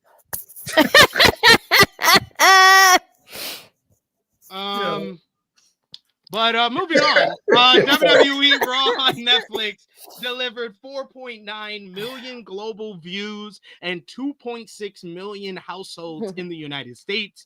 They noted that the households number is 116% higher than Raw's 2024 U.S. average of 1.2 million households, and the most Raw has drawn in 5 years. They added that the 18 to 49 audience was doubled what it was last year, so a huge result for WWE Raw on Netflix from the ratings wise.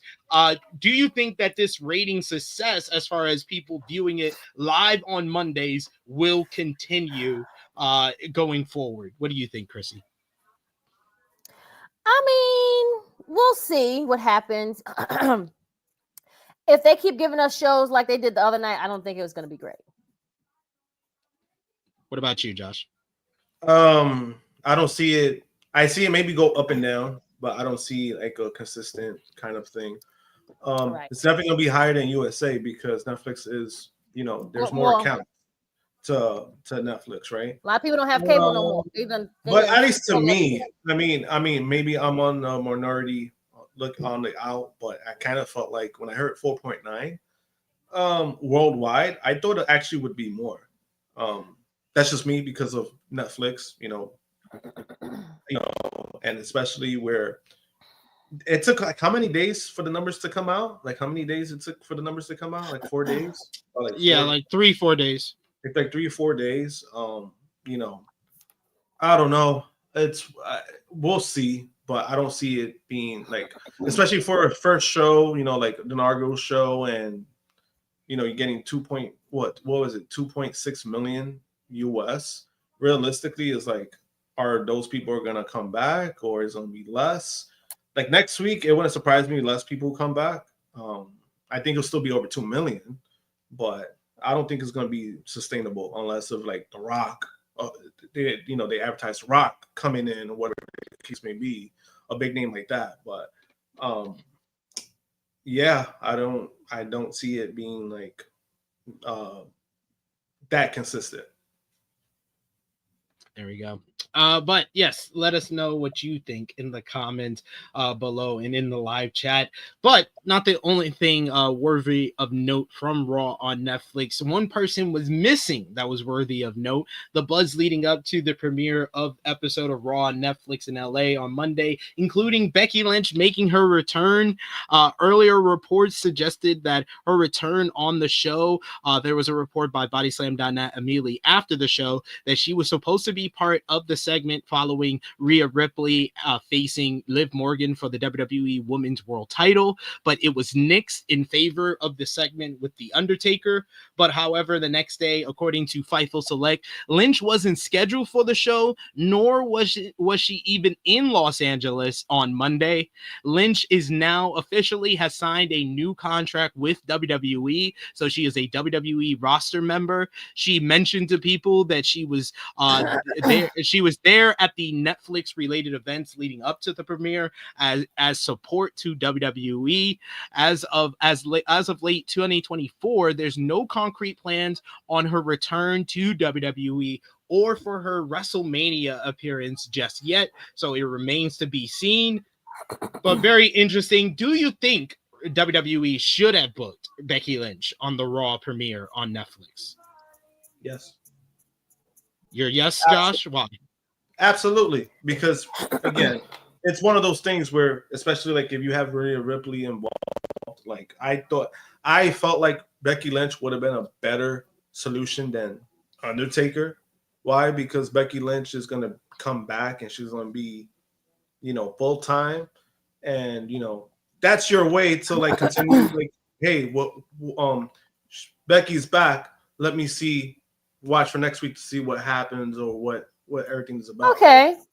The thing with Taker is like it didn't add anything. Like what was that? And I see people defend.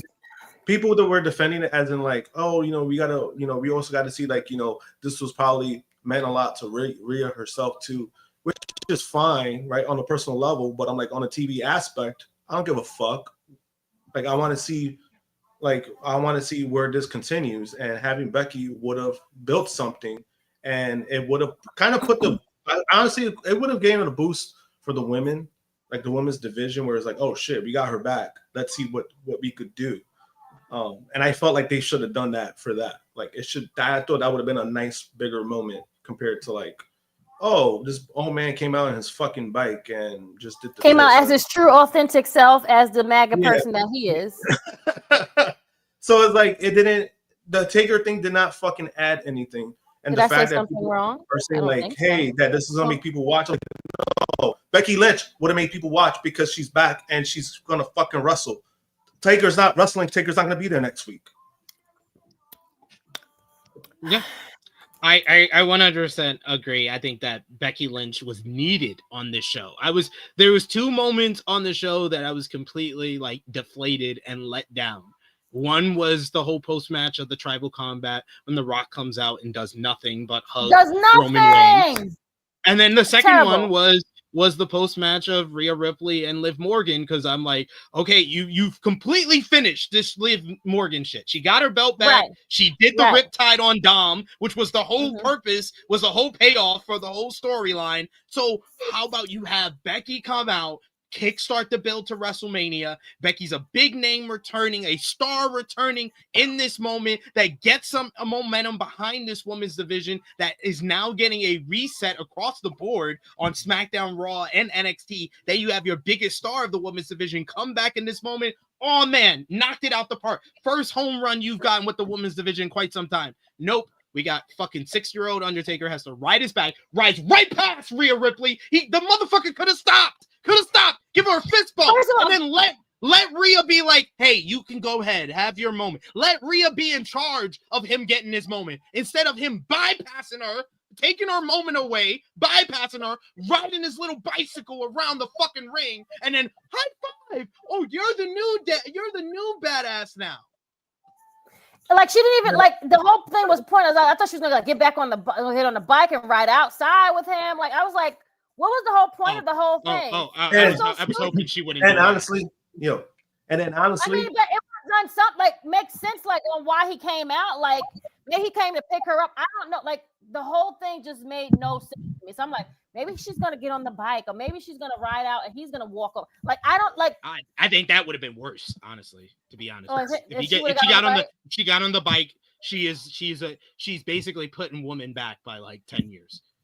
Oh shit! Badass Rhea Ripley getting on a bike and being ridden out by her fucking grandfather. Yeah. No, I'm meaning sorry, I said like that don't sound like a good idea. To me. okay. But also, honestly, unless he's getting off the bike and gifting her the bike, that's the only way. That's what I said. That's what I was saying. That's what I was trying to say. I was you know what? Maybe And when you got know off what? the bike and had let her ride out, then it would have been like something cool. But the whole premise of the whole segment just made no sense to me. Yeah, and then honestly, you could have brought Charlotte Flair back if that was the fucking case. Yeah. Like you had so many people you could have brought out during that time. You know, and honestly, I'm just gonna be real about it. Rhea don't need no fucking. She don't need no co-sign from Undertaker. I know. That did not like, make her star bigger, smaller. It did nothing. It was nothing. Yeah, and then the fact that if you're using this as like kind of like a personal thing, as in like, oh well, it was a nice moment for her. It's like it was cute. That's like whatever, but I'm like for the show itself, it's like, but no. Jimmy put it best. All these people who are saying, "Oh my God, it's a nice moment. She has a moment that would last a fucking lifetime." No, a lifetime. Wait. Who said that? Yeah. I do want to realize. Yeah, I do realize that Rhea Ripley has been here for 8 years. Yep. She's met the Undertaker before, guys. She's met.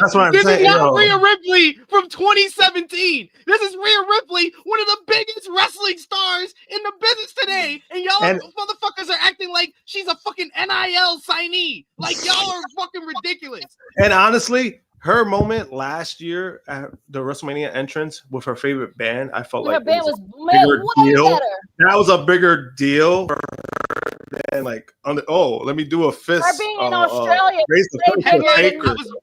I was about to say that, Krssi. I was about to say that. Headlining in her own country. That's much bigger moment than Undertaker. With the Undertaker. Like, yo, but it might. It's like it's real. Show Michelle McCool and all these motherfuckers. Fuck them people. They nobody want to fucking see them. They will not have them come back. But that's why for me it's just like, yo, like no, she wasn't. Let's stop. Like for me, that's why that's what made the whole thing funny for me. No, you didn't need none of those hoes there. Fuck all of them. They didn't do shit. That's what made it funny to me because it's just like it's fucking Rhea Ripley, guys. Like she don't need no validation at this point. Rhea don't need no validation. She don't need nothing. Yeah, again, like back because you lost your man. You look stupid. John is back. John is very happy. You have this baby and don't have nothing to do now. You are a whole type of bullshit. I'm just saying, okay, no, we're not doing this today. We're not doing this today. We're not doing Where this came from? Yo, you just went off. I feel triggered. I feel triggered. Damn. How she caught it straight out of all this? Because y'all was talking about people not being there unnecessarily. Let's just go down a list of people that was there unnecessarily. Oh, I mean the whole thing. I mean the whole thing in the crowd. Michelle McCool, we did not need her there. Nikki Bella we did not need her there. Who else was there? I'm losing thoughts. But anywho, Nikki Bella only came there because y'all both shitted on both of this promotion. Now all of a sudden you need to get back into your PR and get back in good graces. Oh, let me go to the Netflix premiere. Let me wear red like I used to. Let me go and do my little twerk dance that I used to. Because now I got to get back on like the good graces of everyone because we know that you're a fuck boy, okay? We know that you are full of shit. Nikki Bella, the Bella twins are more so Nikki than Brie. Brie was cool. Brie is cool.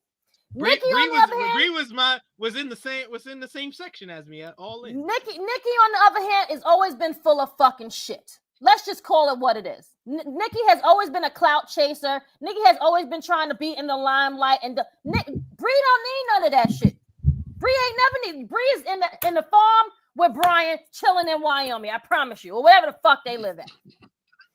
Yo, Wyoming, out of all places, Wyoming. Yo. I don't know. Whatever. Yo, I'm just saying she's always been a fucking clout chaser. I'm sorry. That's just what it is. Yo, Wyoming's crazy though. Yo, I'm just gonna let the producer know I just need you to clip this. I'm not asking for any other clips. That Krssi Yo, that was going off on the celebrities on Monday Night Raw.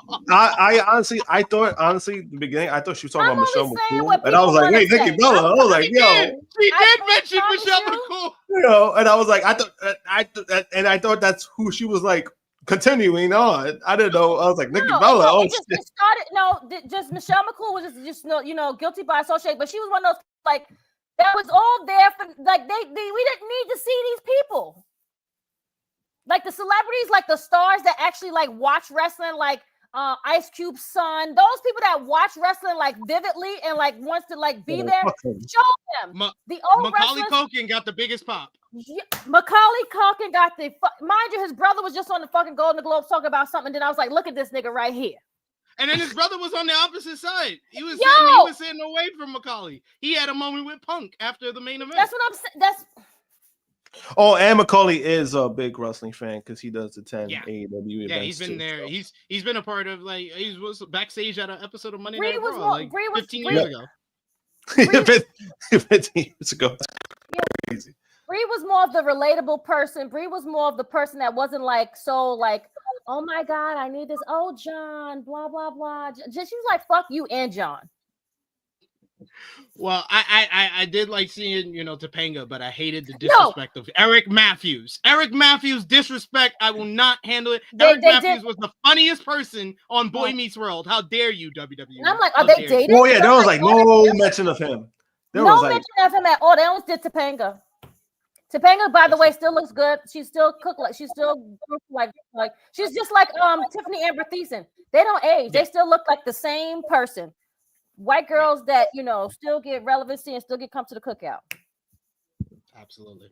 But finish up on the news coming out of Monday Night Raw this week. Of course, like we mentioned earlier, WWE Hall of Famer Hulk Hogan made an appearance at last Monday's Raw on Netflix debut. This followed WWE announcing that it has signed a new the Christian evangelist, because he's born again now too. So, but a born again MAGA. They had signed a new multi-year partnership with Hulk Hogan's Real American Beer brand. The company also confirmed that the brand's logo will be featured on the ring mat on Raw. Hogan promoted the new partnership with WWE and his Real American Beer brand. That was announced earlier this week. However, Hogan was treated... No more. Look at that shit. Look at damn glad. Hogan was treated to a chorus of boos from the Los Angeles crowd, and which was widely reported by major outlets, including Variety, The Hollywood Reporter, and CNN. The segment was also... Really? Yep. Yeah. This was the most talked about thing from this show. Vanity fucking picked it up. Vanity picked it up. That's how you know it's That's crazy. crazy. They was like, why did the beloved wrestling legend get booed at the and they picked it up like a half an hour after it happened. Like they picked it up. But if you, I'm sorry to cut you off, SB. I'm really sorry. But if you were listening, they tried to like caveat and like try to foreshadow the boos, but the boos got louder. They tried to audio cleanse it too, but it didn't work. It did not work. The boos got louder. Yeah. The segment was also parodied with the skit on the following day on the Pat McAfee show. Fightful Select has also more details on Hogan's eventual appearance. According to Fightful's report, many WWE sources were unhappy that the negative reception to Hulk Hogan was a common talking point that emerged from such an important show for WWE. Additionally, multiple WWE sources reportedly brought up the possibility that Hogan would get booed during this segment. Hogan's segment was reportedly limited to only a couple of minutes due to his physical condition. It said that Hogan was surprised and disappointed he was booed by the fans, but he brushed it off backstage. Many fans online suggested that Hogan should have come out in his NWO Hollywood Hogan version to lean into any negative fan reception. However, a WWE source informed Fightful that certainly wouldn't have been the original plan. We're trying to sell beer, not get a 70-year-old over any way we can. Also, the anonymous source believed that WWE would likely consider the context with how Hogan is used in WWE moving forward, since many apparently knew the negative reaction would be a possibility. Despite the negative reception, WWE is not expected to end its partnership with Hogan's Real American Beer label. One anonymous WWE source told Fightful that they mentioned the idea of using a more modern WWE talent or legend to help endorse the product later. As previously noted ahead of Raw, it was stated that WWE was discussing future TV appearances for Hogan. He also appeared in a recent TV ad promoting the next edition of Saturday Night's Main Event later this month. In an interview with TMZ, Mark Henry said that he's not surprised Hogan got booed on WWE Raw this past Monday, as Hogan never made amends for his racist remarks. Hogan attempted to promote his beer on Monday's show, but was booed mercilessly. Racist comments he made on a sex tape were leaked in 2015, which led to a huge backlash. He later said that the comments were not who he was.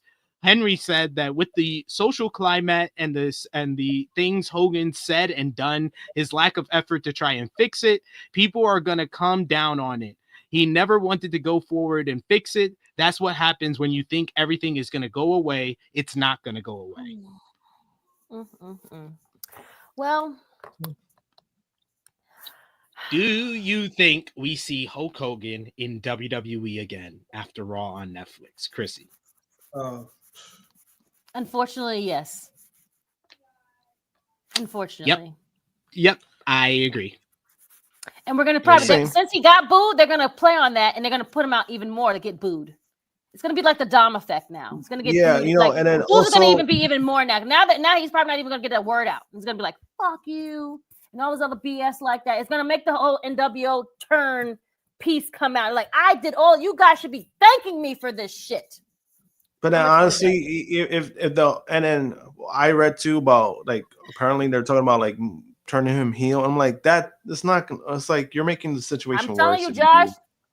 Like, you're like, you guys should be. No, I'm saying like no. I'm saying like there was a report. No, I'm saying like there was a report that they were saying like they were suggesting that, like, turning him heel. I mean, to be fair, it was Daily Mail. That's why I didn't even include it in the agenda. I mean, but it's I love Daily Mail. They got Alex McCarthy over there doing great stuff, but Daily Mail doesn't really report on like news real and storyline possibilities all the time. They do interviews. That's where they're really the best at. So I didn't really even mention it in there. I thought, I mentioned them thinking about, what if he was because I got asked that by Bill Apter yesterday. You're like, do you think that it would have been different if he wore the NWO Hollywood stuff? I was like, he's not getting booed because of the character. He's not getting booed because of anything he's gonna do on WWE television. He's getting booed because he said this is a man that said the worst thing that could happen to him and his family as karma for his son killing his friend in a car accident is if his whole family died and were resurrected as black people. What the fuck? This is the same man that on audio said everyone's a little racist, right? Like let's the same man that did not want the same. And this is what makes it so bad, because even like, again, like, and I was saying, right, like, even if there is a thought in WWE that they're like, oh, their solution is to turn Hulk Hogan heel, I'm just like, guys, like, now you're just being tone deaf at this point, because it's like, it's not even it's not even it's not a fucking character situation, it's a fucking person situation. Like, they're not booing Hulk Hogan. They didn't boo Hulk Hogan. Terry Bollea. Yeah, like they didn't boo Hulk Hogan because he's from the 70s, 80s. Like, we don't want him. I was like, no, they're booing him because of what he did. And not only what he did, but again, there has not been no real accountability for anything. Now, before anybody wants to defend him, saying, oh, he did apologize, he did this or that. No, he did not apologize. Why? Because he gave his side of things. He gave his side of things. He said, oh, this is what I told talent. However, there has been numerous of talents, even to this day, that have come out publicly and have said, no, he's never apologized. He apologized for getting caught. He apologized for being recorded. He did not apologize for what he said and did. There's a big difference, right? It's like when somebody, right, when people say, hey, you only apologize because you got caught, right? That is a thing. There's people who apologize for what they did, for their actions. They realize what they did and they realize what they fucked up with, and they own up to that. He has not done that to this day. He has not done that. And for people to try to defend that, that's to me, that's crazy. If this is like, yo, Yep. there's proof. There's no going around it. There's proof of what he said. There's fucking proof of what he did. And to me, that's the sad part, that people don't even really believe the proof that. And that's the biggest issue. And to me, that's and to me, and that's the biggest issue, where people try to like brush it off. Oh, he just said this or that. It's like, no, he did. It wasn't the fact that he just said the N-word. It was the fact that he went on a racist rant. Like he went on a complete blown rant. And and it's the fact too that even if we go past that, let's talk about a few months ago where he was promoting his beer, he brought up Kamala Harris's background. Like, we're gonna forget that too. Like, he brought that up, like, and he's like, "Oh, I might get canceled for this." It's like, bro, this is not a fucking joke. Canceled, son. Like, what do you like? Like, the shit that you're doing is not a fucking joke for me. Like, it's not like, bro, like, and then you wonder why people don't like you. Like, this is why people don't like you. I think the main point that we got to get through with this whole conversation is that no one is trying to take away y'all childhood. The people that are upset that Hulk Hogan is getting booed, we're not taking away your childhood memories. We're not taking away his legacy to the business. Hell, I feel a certain way about Hulk Hogan, and I did an article of the top 20 greatest WWE wrestlers of all time. Taking away my own bias, I had to put him at number 2. Do I regret doing that? Hell yeah. I wish I could leave him off the list completely. I wish he didn't have the legacy that he has as one of the most recognizable superstars in pro wrestling history. There's no way to take that away from them, but there are consequences for their actions, for their views, and what they have done and said. And to think that they're just going to go out there and everybody's just going to forget and cheer you and eat up the "what you going to do, brothers?" Fuck you. Fuck you. Fuck you. Go to hell. And it's like one of my it's like, and it's crazy because like one of my buddies, right? There's a friend that I have, and he's a Hulk Hogan fan, right? And he's like aware of like what he did and what he said, right? But yeah, he still goes out of his way to meet him and stuff like that, right? And for me, like, that doesn't, when it comes to stuff like that, like, I don't judge him off of that. Like, I don't say like, oh, like on a personal level, because me and him did have a real conversation. We didn't bash each other. He understood where I was coming from when it comes to dealing with Hulk Hogan. And it was a good conversation. And I think there's people that they hear certain things and then they run with it, right? So that's why I was bringing up earlier that the fact that there are people that actually unfriended me because of what I said on my post about Hulk Hogan and laughing about him getting booed. Really? I'm like, to me, that alone tells me how you really feel, in my opinion. But if if you don't want to have a conversation with me about it, then like, that's on you, because like I've always been honest. I've always been very open on certain things, on how I feel. And when it came to this whole Hulk Hogan thing, it was no different. Like the night that it happened, I was laughing about it because that shit was hilarious. He deserved it. I even did the picture of Uncle Phil. Remember Uncle Phil was at the Oprah? He's like smiling at Will because Will was like starting on them. I was like, this is Triple H and Gorilla looking at Hulk Hogan getting booed, right? I was like laughing about it, but then the next day I made a post about it, and I was just like, when I was a kid, I was never really a fan of Hulk Hogan, but I didn't hate the guy. Like, it wasn't like, oh, I don't like Hulk Hogan. Like, he just wasn't my thing. Like, I just wasn't a fan of his.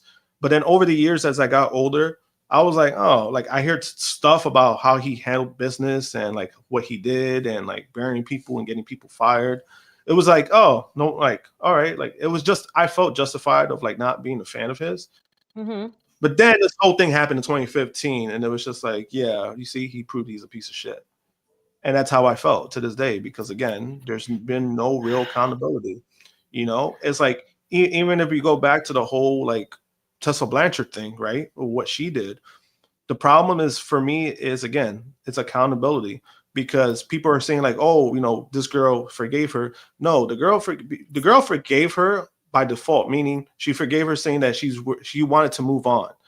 Tessa has never apologized to her directly, and she has never spoken publicly about what she did or owned up, or even to how she treated her coworkers, like Chelsea Green, who was very open about that. right? There's been no real accountability, and this shit with Hogan is like people, right? People, yes, people do deserve second chances. However, it's up to you to see if you deserve that second chance. And to me, Hulk Hogan hasn't done anything to really get that chance. And the fact that WWE constantly tries to brush it under the rug or whatever the case may be, that's what bothers me too. It's just like that's where you come in with the crimes. You know, there's two crimes, two people. One person, they both do the same crime, but sometimes one person gets more flack or like, you know, gets more ridiculed for that same crime than the other, because how do you play the game, friends? Like, how do you navigate, and like whoever you vote for, that's who you vote for. No problem.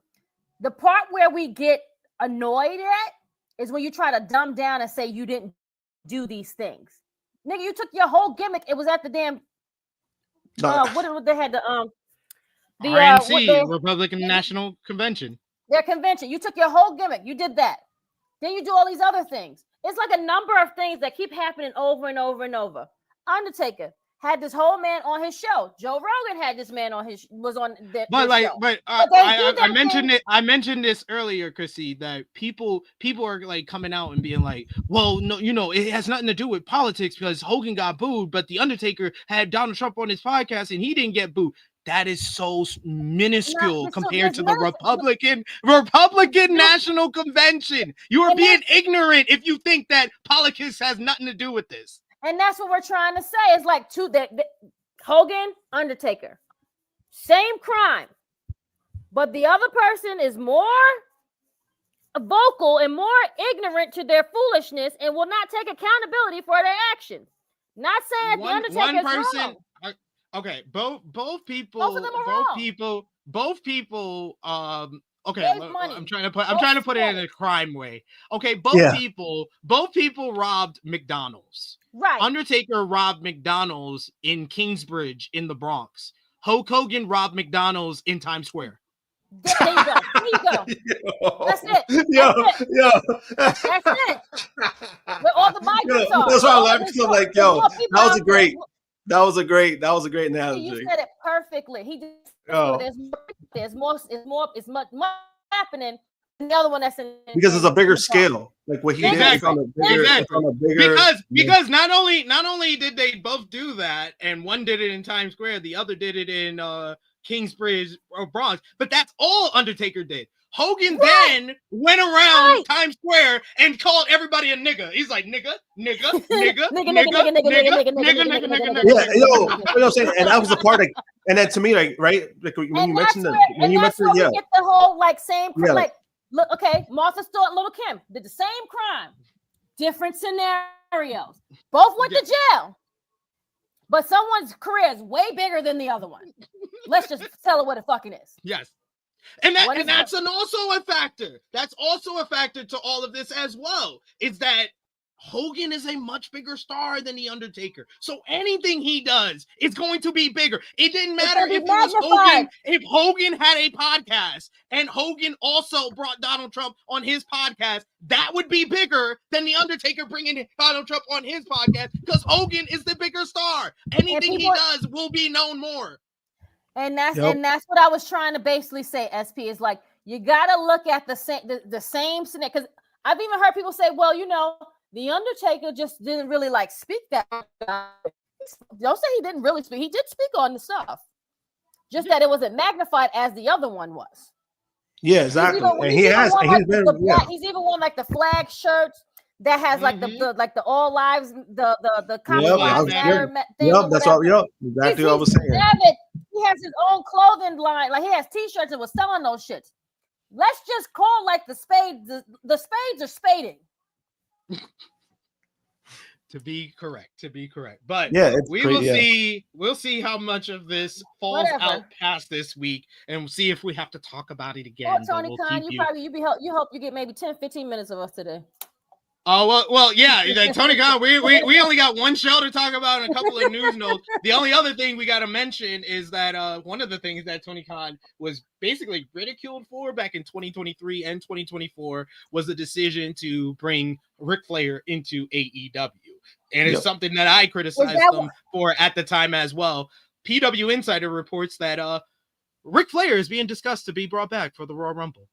Isn't that a coincidence? I guarantee you the same people that complained about Ric Flair being in AEW won't be saying shit about him in WWE. You know what, SP? I was also going to say, what if they would have brought Ric Flair in that same spot that they had Hogan? It would have been a different scenario. They would have been like, even though Ric Flair fucking has sexual assault allegations against him too. Like, it's just like wrestling fans don't make a lot of sense. But let's move on from Monday Night Raw and all that mess. All that mess that went down. Yeah, 100%. Okay, let's talk about SmackDown last night. The show featured Paul Heyman kicking off the show, inviting the American Nightmare Cody Rhodes out to the ring. Heyman told Cody that Roman Reigns has officially declared for the 2025 Men's Royal Rumble match, and he wants his title back at WrestleMania. This led to Kevin Owens interrupting to chastise Cody for playing nice with Roman Reigns and The Rock before Rhodes brawled with KO,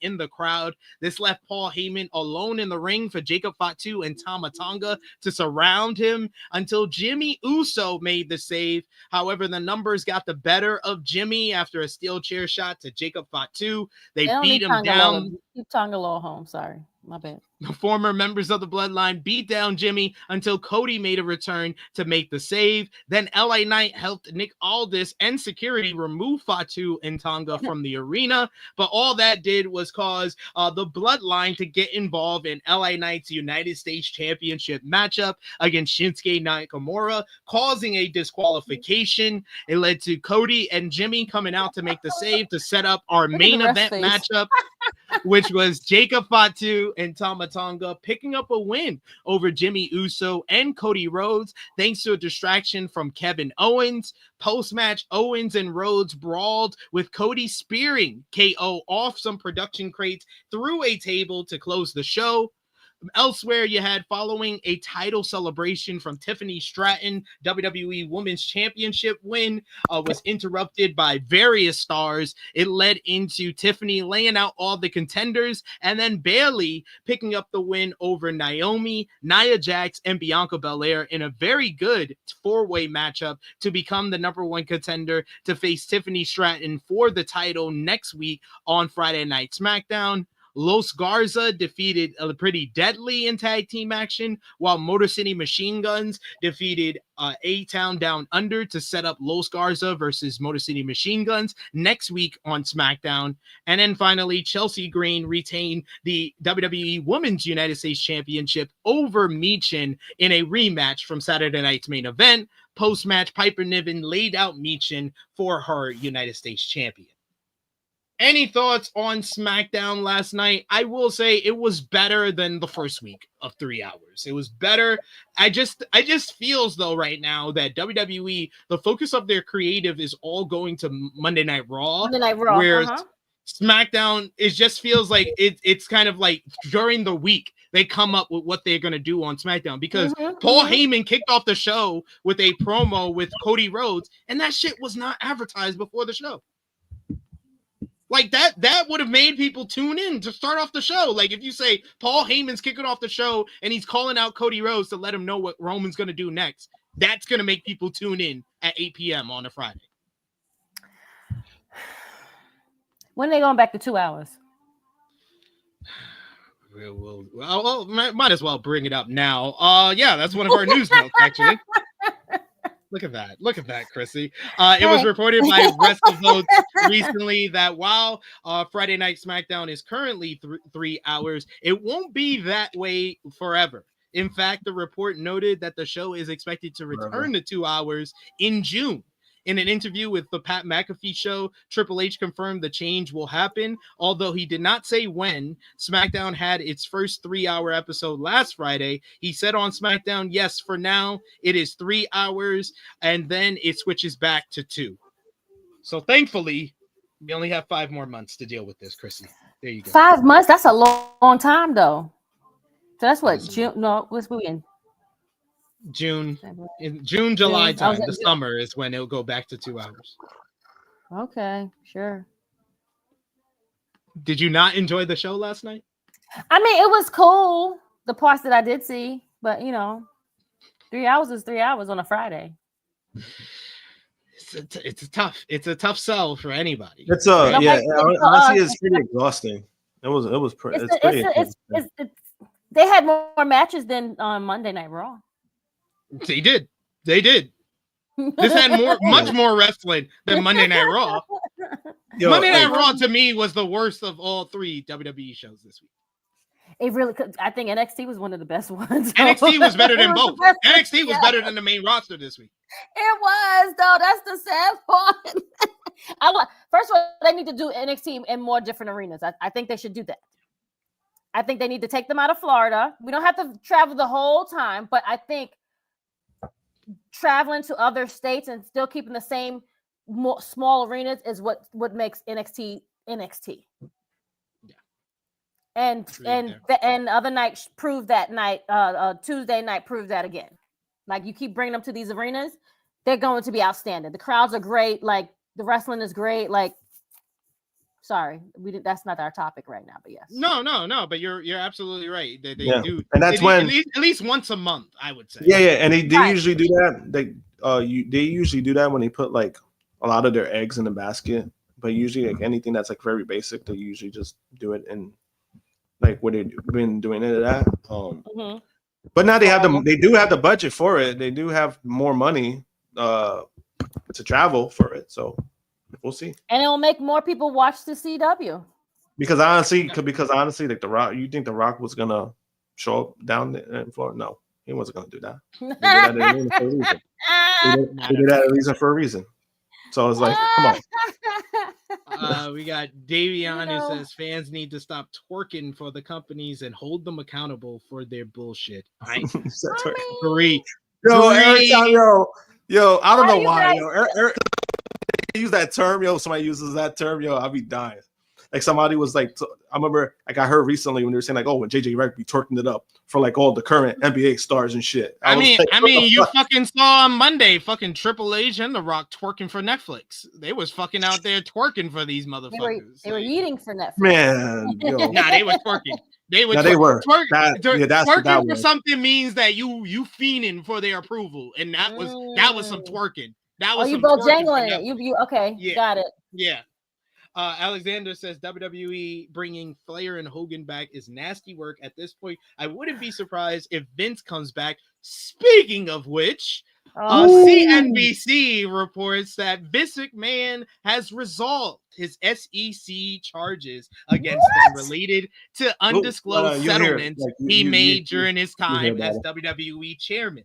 He was charged with violating securities laws by not telling the WWE board of settlements with 2 separate women that totaled to $10.5 million. He has agreed to settle and will pay $400,000 civil penalty, as well as reimburse WWE $1.33 million. One settlement was for $3 million to a former WWE employee about a relationship the two had, giving her the money in exchange for her silence and not bringing any potential legal claims against WWE or McMahon. While the woman was not named, this is very similar to the story of Janelle Grant. Grant filed a lawsuit against McMahon and accused him of sex trafficking and rape. He claimed that he agreed to pay her $3 million as part of a non-disclosure agreement, but only gave her $1 million. McMahon is also under federal investigation for Grant's claims. The other deal was to a former independent contractor in WWE who claimed that he assaulted her and derailed her career after she refused to engage in a sexual relationship with him in 2005. McMahon agreed to an order that found he violated the Securities Exchange Act. The SEC said that because he didn't tell the WWE's board, legal department, accountants, or auditors of the settlements, he circumvented WWE's system of internal accounting controls and caused material misstatements in WWE's 2018 and 2021 financial statements. They said because the agreements weren't record, WWE overstated its net income by 8% in 2018 and 1.7% in 2021. The SEC's order said McMahon received incentive-based compensation and realized profits from the sale of WWE common stock during the 12-month period following the filing of financial statements that WWE subsequently restated due to the facts described herein. McMahon has not fully reimbursed WWE or its successors in interest for these profits and incentive-based compensation, therefore violated Section 304 of the Sarbanes-Oxley Act of 2002. McMahon said in a tweet claiming about the SEC's order, he said, and I quote, "The case is closed. Today ends nearly 3 years of investigation by different governmental agencies. There has been a great deal of speculation about what exactly the government was investigating and what the outcome would be. As today's resolution shows, much of that speculation was misguided and misleading. In the end, there was never anything more to this than minor accounting errors with regard to some personal payments that I made several years ago while I was CEO of WWE. I'm thrilled that I can now put all this behind me." To say fucking paying out women you sexually assaulted is minor accounting errors is nasty work. That's nasty work. The SEC has now issued a statement to confirm that the agreement has been made. McMahon is expected to pay the SEC a $400,000 civil penalty, as well as reimburse WWE $1.33 million. Ann Callis, the attorney for former WWE staffer Janelle Grant, has also issued a statement about the SEC's order. She said, and I quote, "SEC charges Vince McMahon after he failed to disclose 2 hush money settlements to WWE in an attempt to keep his abuse and harassment quiet. Today, the SEC found that on 2 separate occasions, Vince McMahon violated the law when he paid hush money payments in an attempt to keep allegations of abuse against him quiet." Ann Callis, attorney for Janelle Grant, said the following: "During his time leading WWE, Vince McMahon acted as if rules did not apply to him. Now we have confirmation that he repeatedly broke the law to cover up his horrifying behavior, including human trafficking. The SEC's charges prove that the NDA Vince McMahon coerced Miss Grant into signing violates the law, and therefore her case must be heard in court. While prosecutors from the Southern District of New York continued their criminal investigation, we look forward to bringing forward new evidence in our civil case about the sexual exploitation Miss Grant endured at WWE by Vince McMahon and John Laurinaitis." So the SEC investigation is over. The Janelle Grant case is still undergoing. So despite McMahon saying the case is closed, that's bullshit. Yeah. I mean, honestly, you know what's crazy? So when he made that statement, the people who actually been defending Vince McMahon, they tried to like make it seem like it was some kind of like W. And it was like, no, that's actually the opposite. Not only he settled, but now this situation is going to be used for the for the lawsuit. So this actually does not do Vince McMahon favors. Now people not at all. Like now people who probably fell for what he said, they didn't read the details. And that's a problem too. Like he was trying to like say, "Oh, misguided." It's like, no, bro. Like what the fuck? You mean misguided? You paid tens of millions of dollars for to keep women quiet. Like that's serious. And the fact that you only are paying back $1.3 million, I mean, that's a slap on the wrist. But again, you know that you agreed to that. There was a settlement, and that's basically all you really did was, I want to keep dealing with this. All right, let me pay some kind of fine. That's basically what you agreed to. You know, and the fact that this shit got community noted, his tweet got community noted to say like, no, it means he agreed, which means that he didn't admit to guilt. He didn't admit to any, like there was like no thing where they said he was innocent. He agreed to a settlement in which obviously he violated certain terms, which is why he's paying in the first place. Like 400K is nothing, but the fact that the fine that he has to pay 400K, that's a lot of money. Like that's a lot. That speaks volumes for what he did. So the fact that there's people who think that this was kind of some kind of dub, I'm like, no, this actually makes Janelle Grant's case pretty a whole lot more sustainable. It makes it stronger. And I'm like, this does not do Vince McMahon any favors at all. No, it just makes it look more even more guilty. Honestly. One final news note before we finish up WWE with NXT New Year's Evil. The Wrestling Observer newsletter reports that Goldberg is set to return to WWE on January 27th episode of Monday Night Raw in Atlanta, Georgia.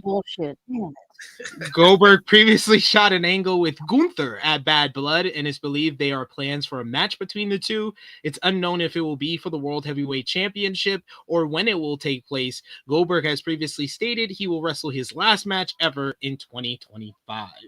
We got a couple of super chat donations to get to, including our good brother Alexander Fitzgerald. Thank you so much. He says, Jimmy Hart, brother, why are they booing you? So apparently you I don't know if you know him, Sid. You know Mega Ran, the rapper? Yeah. He did a few songs for Ring of Honor. He was at the show, and he was actually not far from Hogan's new wife. And apparently she was in disbelief of what was going on, and she asked why they're booing him. She had no clue why they were booing him. And he took a picture of her. I saw that. Like she looks like in disbelief. Like you see the picture, and he literally said, like, yeah, she's literally asking people why they booing him. That's hilarious. She's so confused. Thank you, Alexander, for the super chat donation, and thank you, Chuck Berries, so much for the super chat donation again. He says Jacob Fatu is him. It's only a matter of time before he turns on Solo. Promos are on point and believable, and he is an absolute beast in the ring. I'm going to go as far. My prediction, Jacob Fatu turns on Solo Sikoa next week on SmackDown. What? That soon? Holy shit. I don't know. I just got that feeling watching SmackDown last night. They went ham to let you know he's the star of the group. They went hard. They did the whole him beating down Jimmy after he took the chair shot. Then they did the whole entrance where he cuts the promo, his best promo to date in WWE. Cody Rhodes, you better wake your ass up. This isn't Elm Street. Your nightmare is here.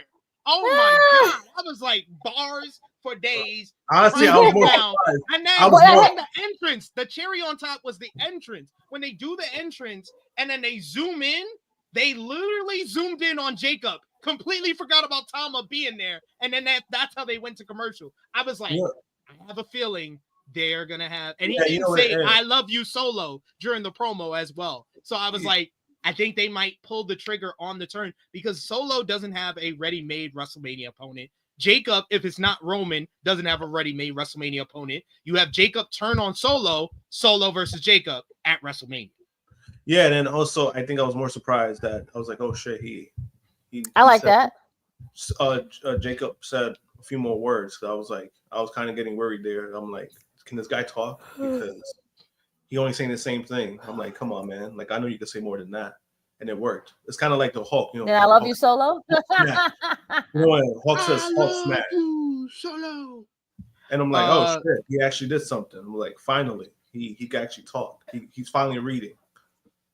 We also got our good brother Chuck Berries with another super chat donation. Thank you so much, Chuck Berries. And thank you so much to everyone watching us. We got nearly 200 people watching us across all the platforms. Remember to drop the thumbs up if you haven't already. Share with your friends and sound off in the live chat. Send a super chat donation if you can as well.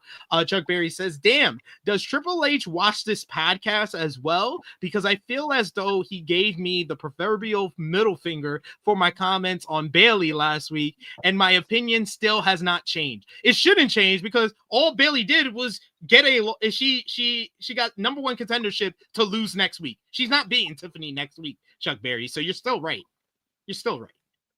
But yeah, I did like the win for Bayley. She was the one that made the most sense to win that 4-way as well. And call me Mr. Bonda, I agree with you as well. He says, I was thinking Giulia versus Zarya possibly as the main event of Stand and Deliver, depending on who Oba faces there. I think that it is going to be Zarya versus Giulia at Stand and Deliver now. But speaking of which, let's talk about NXT New Year's Evil. This was this past Tuesday. Record-breaking viewership on the CW. 957,000 viewers. Nearly 1 million viewers for NXT this week, in large part due to The Rock appearing on the show for the first time ever. The final boss interacted with NXT GM Ava, as well as Ethan Page backstage. He later cut a rambling, curse-filled, drunk promo to respond to the complaints about his WWE Raw on Netflix segment with Cody Rhodes, and he put over the NXT roster without naming not Anyone? one member of the NXT roster.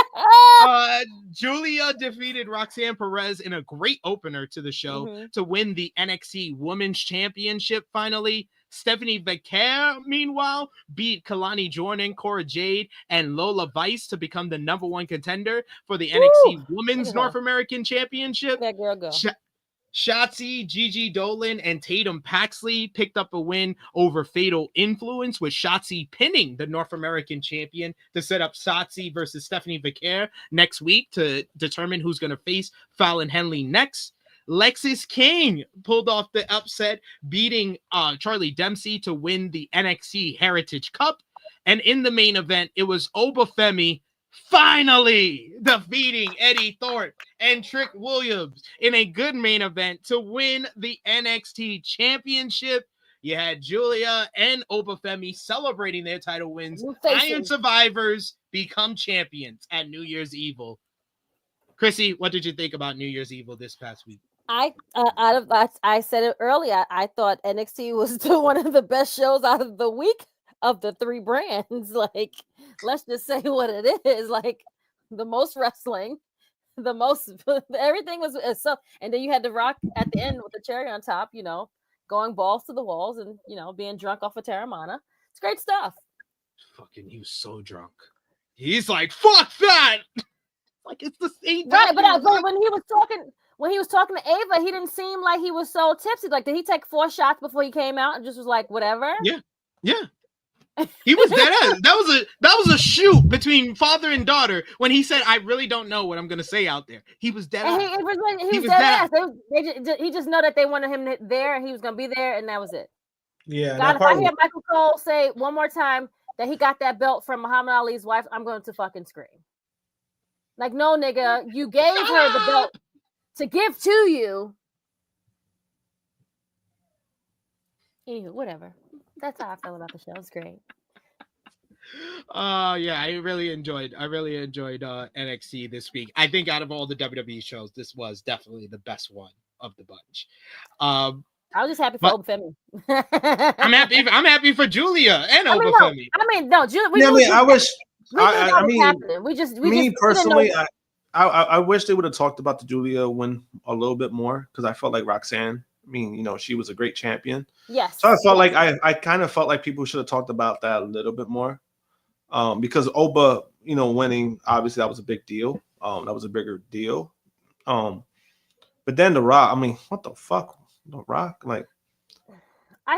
Don't get me wrong. What he said was hilarious. Like, the stuff he was saying was funny, but it was just more of like, you're upset that people are criticizing what you guys did yesterday, but it's like, it's valid. It's valid criticisms, valid feedback, because you nuked your story. So I mean, like, how do you expect not people to be upset? And then you're hugging Cody. It's like, you legit beat this man up. You bloodied him up in one of the best segments last year, and then you go from that to hugging him in the crowd. Yeah, you expect people to be okay with that. Okay. You were gonna say something, Krssi?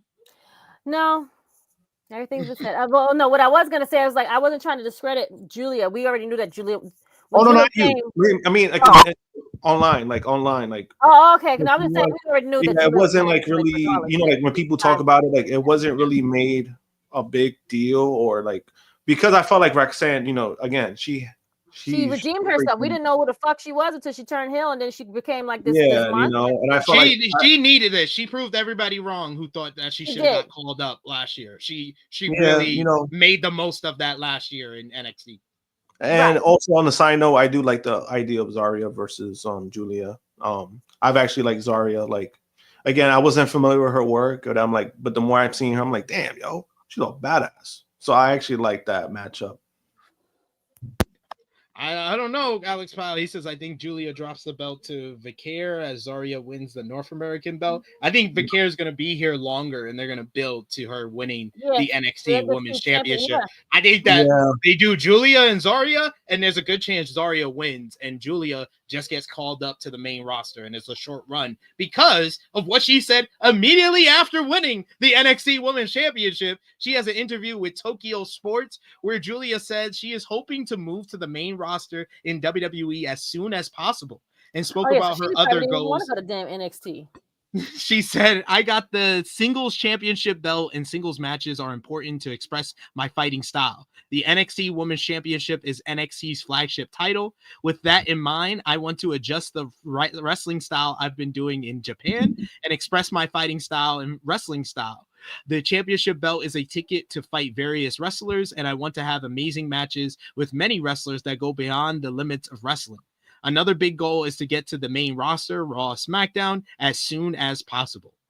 So, I think this was this was something that needed to be done. Giulia had to win the NXT Women's Championship since you had her start here, but I don't think it's going to be a long run at all. Right. Same. And then also with Giulia, I think there was a different there's levels to it, right? Where Giulia, when she was being signed, it was kind of made known, hey, she's coming, guys. Mm-hmm. And I felt like they put more stock with her. So I mean, obviously she'll be the first one to go up.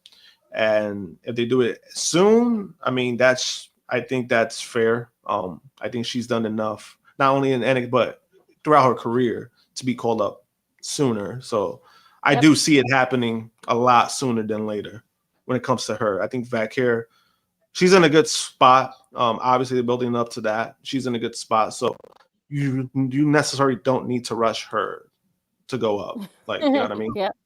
Like, and I mean, there's no knock to her. It's just what it is. Like, they're both not coming up at the same time. So it's like, it's either you got to pick and choose. WWE NXT's rating and audience jumped up big this week, with the viewership hitting a high point for a CW run. Sorry. Tuesday's episode garnered a 0.25 rating in the 18 to 49 demo and 957,000 viewers per variety. Those numbers were 66.7% and 52.9% respectively from the previous week's 0.15 demo rating and 626,000 viewers on New Year's Eve. The demo rating is also the highest since the show's debut on the CW on October 1st, which drew 0.26. And while the audience was the best for the show since all the way back in September of 2019, when it drew 1.006 million viewers for its second episode on the USA Network the week before Dynamite debuted. By comparison, the first NXT of 2024 did 0.25 rating, but that did 768,000 viewers.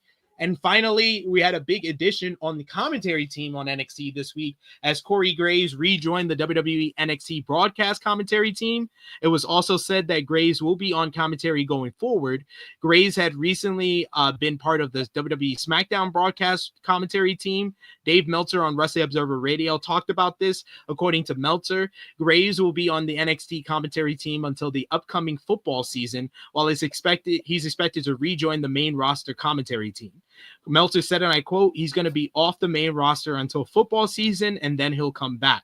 Meltzer speculated that despite Graves being WWE's best color guy, WWE wanted the star power that Pat McAfee brings to the table for WWE Raw, which debuted on Netflix earlier this week. Meanwhile, Joe Tessitore and Wade Barrett are manning the booth on SmackDown now. Meltzer called WWE's choice of Wade Barrett over Corey Graves for SmackDown interesting, but noted that was the choice they made. I think they made the right choice. It's not interesting. It's the right choice. Wade Barrett is better than Corey Graves. I said it. I mean, yeah. I love Wade Barrett. I've loved him on the commentators table for a long time now. He just has to brush up the other guy. But other than that, it's great stuff. Yeah. I like him and Joe Tessitore as a team, too. Yeah, I think they work out better as a team. Like, I think it's a good fit. Graves, Graves on the main roster hasn't been. He's just been there, nothing special. Maybe being in NXT kind of like lights a fire in him, like it did before, because that's what we liked about Corey Graves. He was good at NXT. Yeah. Maybe that does something, but maybe because he's wired differently now, it's probably just not going to hit the same. But it is what it is. Somebody had to get the short end of the stick, and they decided with Graves. So it is what it is. But finally, we are done with WWE this week. We're moving over to AEW, but not much with AEW except for Dynamite. I do like the fact that I don't have to talk about Rampage anymore because I was just running through it anyway. I was just running through it anyway for the last year. So I'm just glad it's not even here anymore. We just I actually forgot all about Rampage is no longer on Fridays no more. AEW. No wonder the last 2 Fridays I changed. I was like, where the fuck is Rampage at? But it's like whatever. AEW Dynamite this week did 615. Oh, they did that before they did the whole 3-hour bullshit. God, they were smart. Tony Khan, you a smart man, yo. You knew when to bow out when you had a chance. It's all right. They did 615,000 viewers on TBS. We still don't know about the numbers on Max as of yet, but the show featured Will Ospreay defeating Buddy Matthews in a tremendous opener to the show. Post-match, you had Ospreay cut a promo, putting a Buddy over and saying that he and Brody King don't need a leader, don't need to be following anyone, and they can win gold on their own. Powerhouse Hobbs won a damn good Casino Gauntlet match, last pinning Kyle O'Reilly to become the number 1 contender to face Jon Moxley for the AEW World Title at Maximum Carnage. Later in the show, Adam Copeland, or the Rated R superstar Cope, cut a promo going over his past. Dumbest. Oh, sorry, I wasn't here for that last week. I apologize. Go ahead, finish. Going over his past injuries and asking what Moxley could do to him. This led to a brawl between Rated FTR and the Death Riders, with Moxley and company getting the better due to the return of Pac. When Mox was about to suffocate Cope with a plastic bag, it was Powerhouse Hobbs who came out to make the save, running off the Death Riders. They didn't want none of the smoke with Powerhouse Hobbs. The best presentation of Hobbs ever in AEW. Yes. Bobby Lashley beat Mark Briscoe in a very fun one-sided matchup. Post-match, you had the Hurt Syndicate to attack. I can't. It was one-sided.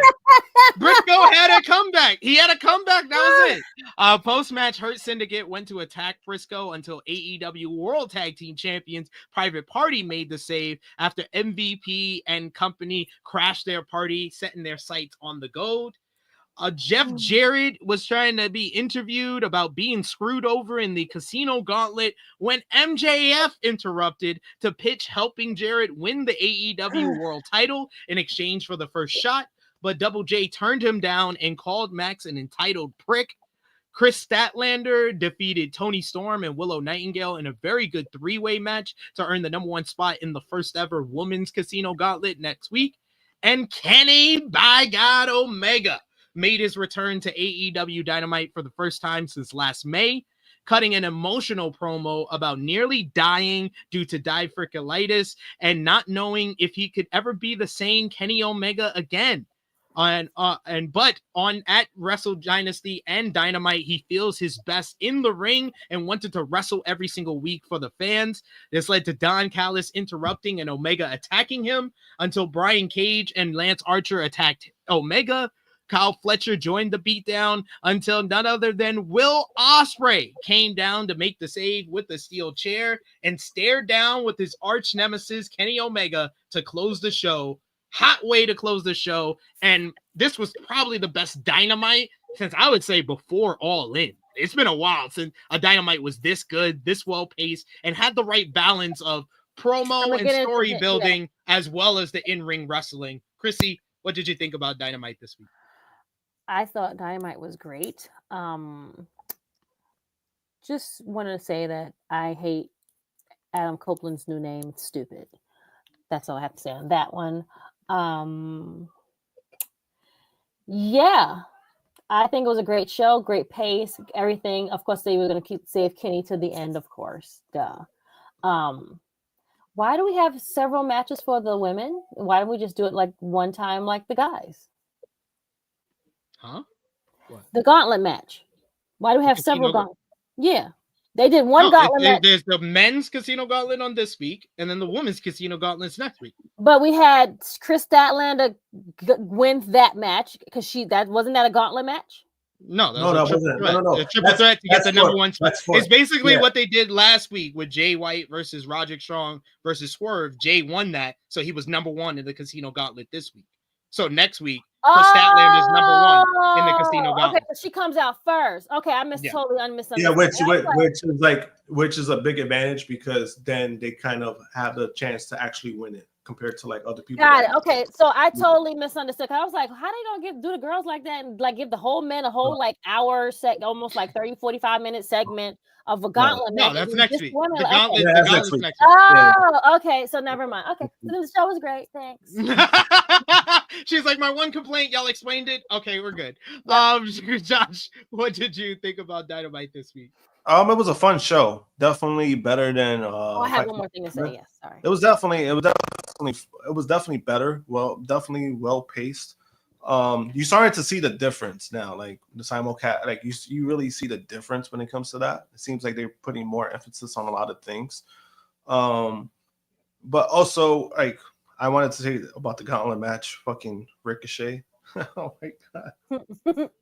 Yo, I'm loving Ricochet. I don't know, but a lot of people are not liking this whole thing. I think it's great. I love it. Play on the cornball part. Do the Drake, take the Drake method of it all. I'm a cornball, and I'm going to take cornball to the next fucking level. And I'm going to make you people hate me even more and get sick of me. That's the whole premise of it all. Duh. It's my house, bitch. Yo, that shit had me dead. That shit had me fucking dead. If he keeps doing that, it makes it even worse. And it was perfect timing because Hangman was the only one in the ring. So when he heard whose house, he just had the crazy look. All he saw was blood and fire. And then he hears, it's my house, bitch. Yo, I also wanted to add, when it came to like that last segment with Kenny Omega, like it felt like seeing him back is great. I like his new theme. I started listening to more. I was like, oh, it fits him, right? Because I love Battle Cry, but I think this is a good thing for him too. It fits his character. This is his AEW Roman Reigns theme. Yep, it's supposed to make That's him how I feel see it, like yep. this epic final boss type character, and then also to add to that. The fact that we had a stare down between Ospreay and Omega, that convinced me alone that it's like, yo, you need to build the company around these two guys. Like it's no question. It is these two guys. These are the two guys that you need to push as your Cody and your Roman. Me and you, we see it. That's Ospreay is Cody, Omega is Roman. It's pretty simple. They literally, these two should not lose in 2025 unless it's to each other. Yep. Unless it's to each other. That's the only people that could beat them. That's it. Yeah, and seeing that though is kind of like, yo, like they could fuck, like if they really play the cards right, man, they could do something special. They can. And it's on Max now, so I feel like they got more especially now that Kenny's back. I think we can do more with these guys that are around them and figure this shit out. Yeah, and then private party. Let's take the belts off them now, please. It's fun. Put it on the Her Syndicate. When I saw that segment, I was like, yeah, Her Syndicate, y'all can win it. Same. And then also, I honestly don't. They should win it. Like I don't have a problem with it. Like if you're gonna give the titles, kind of makes the most sense right now. I actually wanted them to beat them down and take that whole shit from that whole corner. Because I was like, how you got the only black girl? I think eventually it will happen. She came out like one of the like hairstylists in the back because she was in like regular clothes, but everybody else was dressed up. I think it's gonna end up happening. Like, if you're gonna look at aesthetics, we gotta do this. This is gonna be the right way. If this is a party, I'm saying if this is VIP. Krssi said, "How you invite the hairstylist to the club?" Yo, that's bad funny.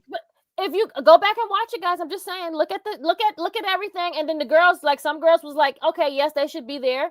Then some girls was like, all right, we just need like 2 more girls. You just go out there and just look cute and just smile, and just like, I don't know, do whatever. Yeah, then I think it eventually will happen. I think the Hurt Syndicate will like destroy that stuff. Like when they come out, it'll happen. But they let them win. I like the fact that they teased it. I like the fact that how they played into it, where they were doing like the fake toast, like the fake, like I like that stuff. Like it's cool. I loved Isaiah Cassidy in that segment. Isaiah, him and Javon Evans just remind me of every 20-year-old black dude. Same. You gotta see it. Yo, like Isaiah on Facebook too, yo, he's hilarious because he be having like the wildest takes. And like I remember he made a take about Dragon Ball Z, and I was like, I even told him directly, I was like, all right, bro, now you crossing the line. And he started like laughing when I said that. Took it too far. But yo, this was one of the low-key MVPs of the whole show. Ian Riccaboni on commentary. That's another thing. He lapped Excalibur. He lapped him. He was so much better than Excalibur. You know what's funny? Everybody was praising him all night. Because I was like, at one point, I was like, Homeboy's talking more than Excalibur. I was like, let me find Excalibur taking the Tony Schiavone road today, and this homeboy is like riding the whole. And that's the dude that usually does like the pre-shows, right? He does Ring of Honor. Oh, that's that guy. Okay. Yeah, he does Ring of Honor. I think time to time he does Collision, right? Like, he has the glass. He was in the ring. He had the glasses, and they told him to get out the ring. Yeah. Okay, he MJF called him a Bible thumping freak. Yes. We got another super chat donation here from Dion Jenkins. Thank you so much, Dion, for the support. He says, was it confirmed if Evolution is coming to Los Angeles? Yes, it will be in the Crypto.com arena, the old Staples Center, the home of the Los Angeles Lakers. That's where Revolution will take place. And I'm gonna be honest, I mean, we got there was a bit of like Omega news that I wanted to touch on because Kenny Omega did talk about basically coming back to AEW following Wrestle Dynasty. Of course, he's full speed ahead after his instant classic with Gabe Kidd at Wrestle Dynasty, noting that it's time to take back what he lost. Omega, who made his return in the match, spoke in an AEW digital exclusive after the event and talked about where he goes from here. He says, you're probably wondering after that, what's next? Kenny, you back? What do you think? Yeah, I'm back. And if you're wondering what's next, it's time to take back everything I lost. It's time to rebuild. It's time to prove what I've proven time and time and time again. Not just this company, this entire business belongs to Kenny Omega. When I come back to AEW, what's next for Kenny Omega? It's time to prove to the world once again that wrestling is Kenny Omega. AEW is Kenny Omega. Whether you like it or not, people thought that I just disappeared off the face of the planet, that I haven't been paying attention, I haven't been watching. I watch everything, and all I've seen are a lot of frauds and wannabes. There's only one God of professional wrestling. In place of that God, there's placeholders. There are flashes in the pan. There are flavors of the month, but there's truly only one God, and he's returning. I always wondered what kind of person am I going to be when I come back? What kind of person am I going to be after 2 feet of my intestines were taken from me? I've lost friends. I've lost allies. I've lost family. The only thing I didn't lose was this for you, for all of you people.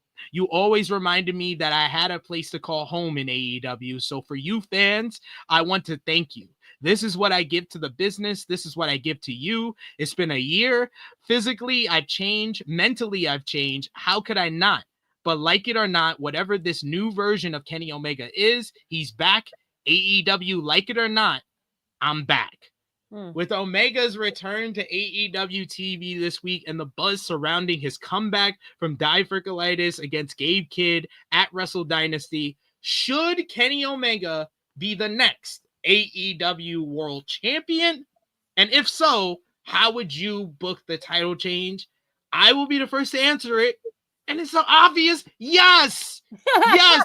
I'm Scrap sorry. Darby. I'm Scrap sorry. Darby. I Scrap love Darby. I love Darby. I love Scrap. Darby. I think that Darby can be a very good to even great AEW World Champion if presented correctly. And I love the improvement in his presentation and his promo skills over the last couple of months, especially since Sting left last year after Revolution. Darby has grown leaps and bounds on the mic, in his presentation, and his connection with the fans. I say all of that to say to Tony Khan, you can't wait for a nigga who's planning to climb Mount Everest. This shit is dead. This Jon Moxley Death Rider shit is dead. It is done. You need the newsflash. You need someone to say it. Listen to my voice. This shit is done. It was good. It was even great when it first started. The turn on Bryan Danielson, tremendous at All Out. The match with Moxley and Danielson at Wrestle Dream, excellent. The post-match, one of the saddest endings to a wrestling pay-per-view I've ever seen. But since Wrestle Dream, y'all have continuously dropped the ball on this Moxley Death Rider shit to the point that Wheeler Yuta is the most over person in the top heel faction in this goddamn company. And that is an embarrassment to professional wrestling that Wheeler Yuta is more over as a heel than Jon Moxley, the AEW World Champion. We need to cut bait. We need to get it done. Revolution, Moxley, Omega wins, and let's cut bait. Maybe Jon Moxley did this on purpose. To make people like be awful, be not over on purpose. I mean, put the other guys over on his team. But he's not over. Like it'd be okay if Wheeler Yuta was just more over, getting more heat than Jon Moxley, and Moxley is still getting heat, but Wheeler is getting more heat. That would be fine. No, go back and watch Dynamite this week, Krssi Love. When Jon Moxley's music hit, that shit went dead. Mm-hmm. The whole Death Riders intro is a droning. It's not good music, and it just brings everybody down. They're like, oh damn. Like, it's just not over. I tried to hold on and say, no, you can squeeze some good out of it. Nah, it's over. I did that whole rant because it's over. We need to cut bait. We need to realize that Omega is the hot hand. Go with Omega immediately. All right. And then also, I think when it comes to stuff like this, a lot of these guys, they seem to being like very selfless. Sometimes you need to be selfish. And I think this is a situation where you need to be selfish and realize what you have in front of you and what's best for the company. And for me, the best for the company right now is Omega being the face of the company. And that means him being the champion. Okay. That's just how I feel about it at this point. Because you see how important he fucking feels. Like, he's important. And it's like, he's a fucking star for a reason. Just give me Kenny Omega and Swerve Strickland. I don't give a shit. Like, think of all the hot feuds that you could do with Kenny Omega as a world champion. Swerve Strickland, Will Ospreay, MJF. And then All In, if he's champion by All In, you have a championship match with Okada. That's going to mean something. Yep, that's going to mean something. Why? Because, like, right within their rivalry, minus the G1 match, the belt has been involved. And that's what made it even special too. Like, not only the matches, but there was something that both guys were going for, right? So even if you do this at All In, that's just another layer of it, where it's like it's another championship, but it's for the AEW championship. You know, like that to me, that makes it something, and that could be easily the fucking main event. Yeah, that needs to be the main event, and that's why we need to get the world title on Kenny Omega before All In to make it the main event. Do it, do it, Tony. Do it, Tony. Just do it. I was trying to give him to like Double or Nothing because I realized that Tony really wants to do Mox versus Cope. But honestly, you got Grand Slam. You're not selling any tickets for Grand Slam. Put Mox and Cope on that show. Put Mox and Cope on a Grand Slam in Australia, and then do Omega and Moxley at Revolution. Yep. I think, I mean, honestly, man, I just hope, like, that's what I hope is, like, And again, when it comes to that, man, you gotta be selfish. Like at this point, you gotta be selfish. You gotta sell tickets. You gotta do something. Sometimes you gotta do it. People won't like it, but sometimes you gotta put your dick on the table. Sometimes. I agree with Dion. Like Darby's cool, but Kenny is the guy right now. Yeah. He's the guy right now. And so Darby's like Seth, and that's Kenny. I mean, Kenny is like Cody and Roman. That's like Seth's got a background, bro. Like you number 3, it's okay. Or but 4, then, or 5, I don't know. But then also, if Darby's gonna climb Mount Everest, he's gonna be gone for a while because he has to train for it and then do all that stuff. So there's gonna be a period of time where you're not gonna have it. And it's like, we can't wait till All In for Moxley's reign to be over. Nah. It's already done. It's already done. People are over it. He doesn't even take out the title.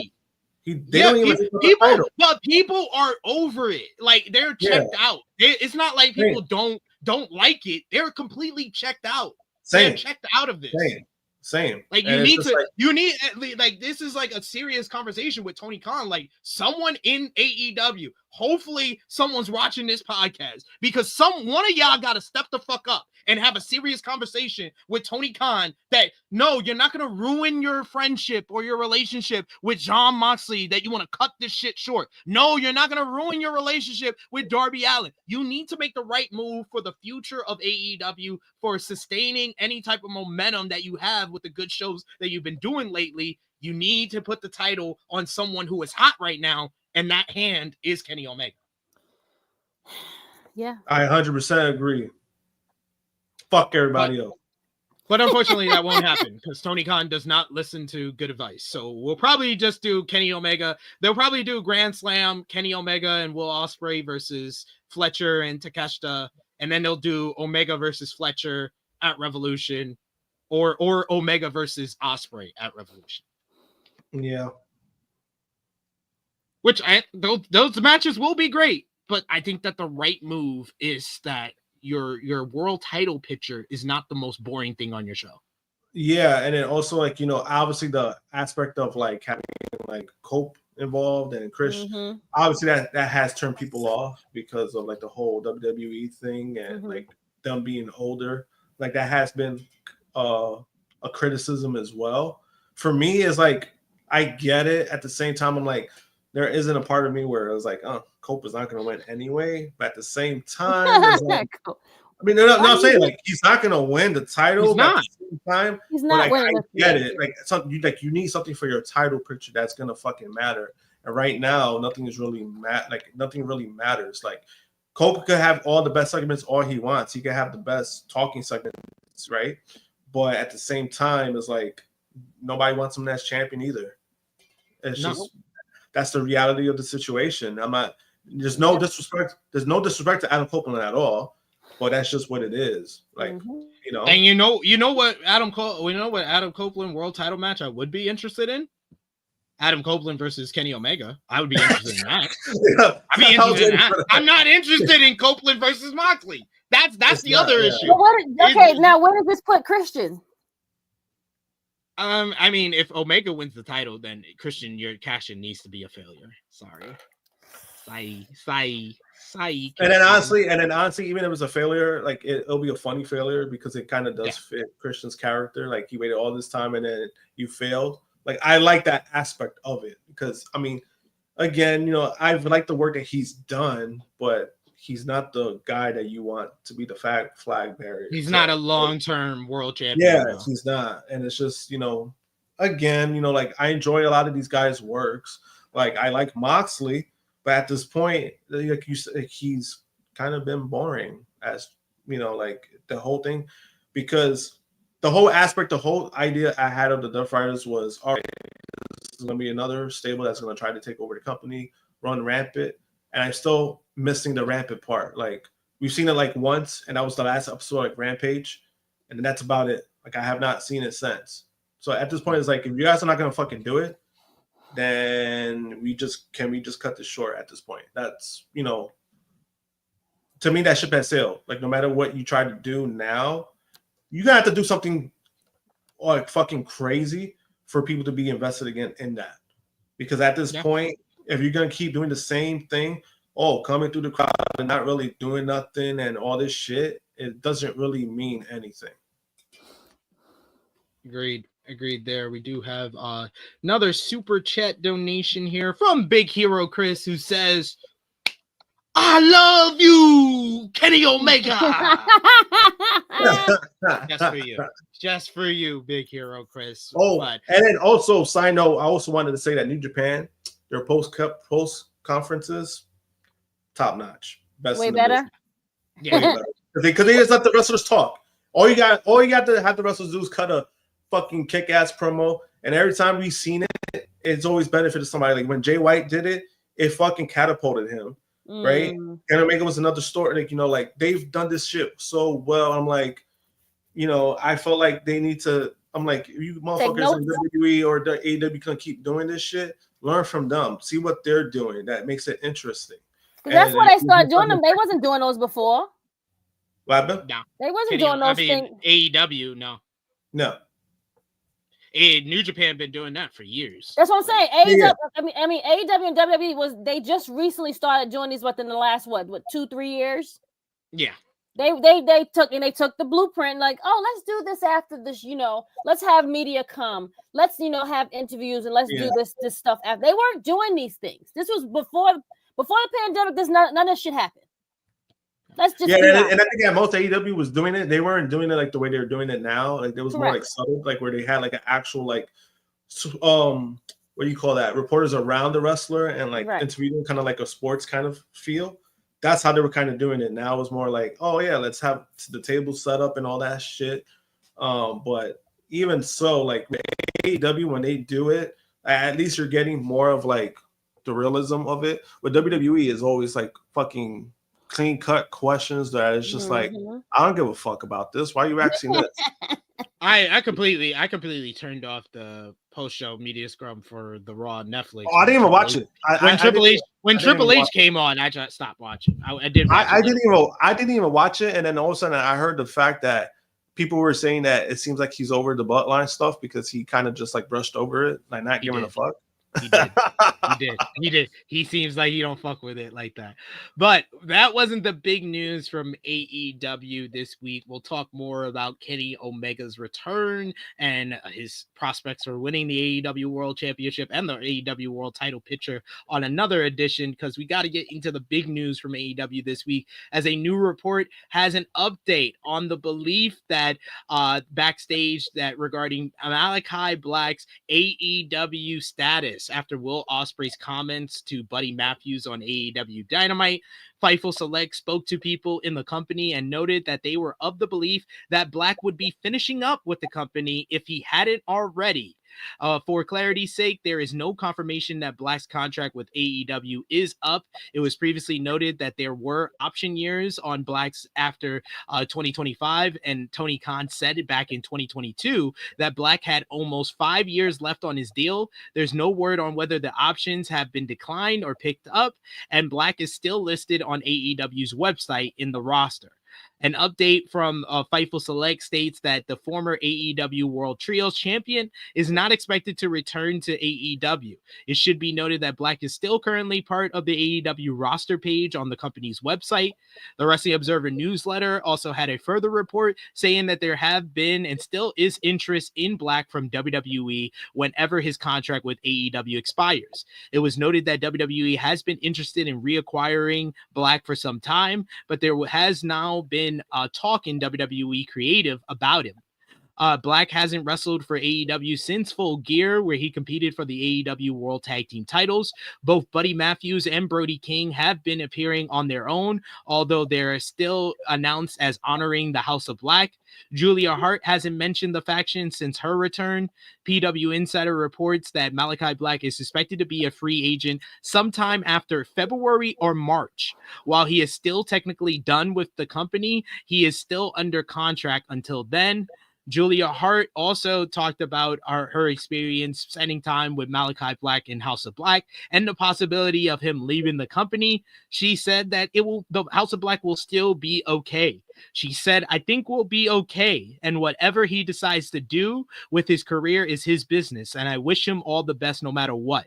He has been such a great rock for me, and I appreciate everything he's ever done with me. But also, the rumors aren't confirmed or anything, so I don't know what exactly is going on.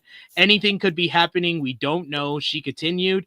So it's just a matter of whatever happens, happens. I'm happy for him no matter what happens. I think the House of Black will be okay no matter what happens. I think I'll keep destroying the women's locker room, and Brody and Buddy will destroy the men's locker room. Everything will be okay. I'm happy for everybody no matter what.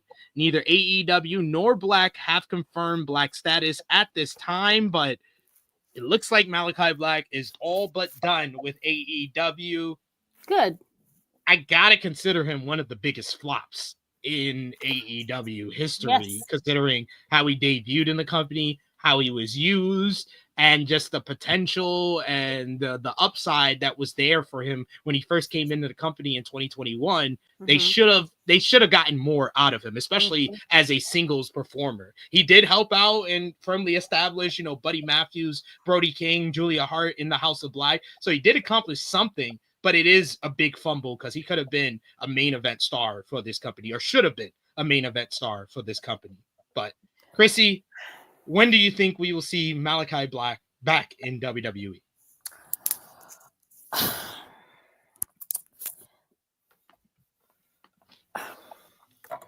I don't think he'll be. I give it maybe like 50-50 chance. I guess they did flop his whole run, but I think he had a bet. He will get a better run there than he will over here at WWE. Really? Wow. I don't think that. I don't. Cause he'll come back. Yes. Give you a little run here and there, and then you'll be lost in the sauce again. Okay.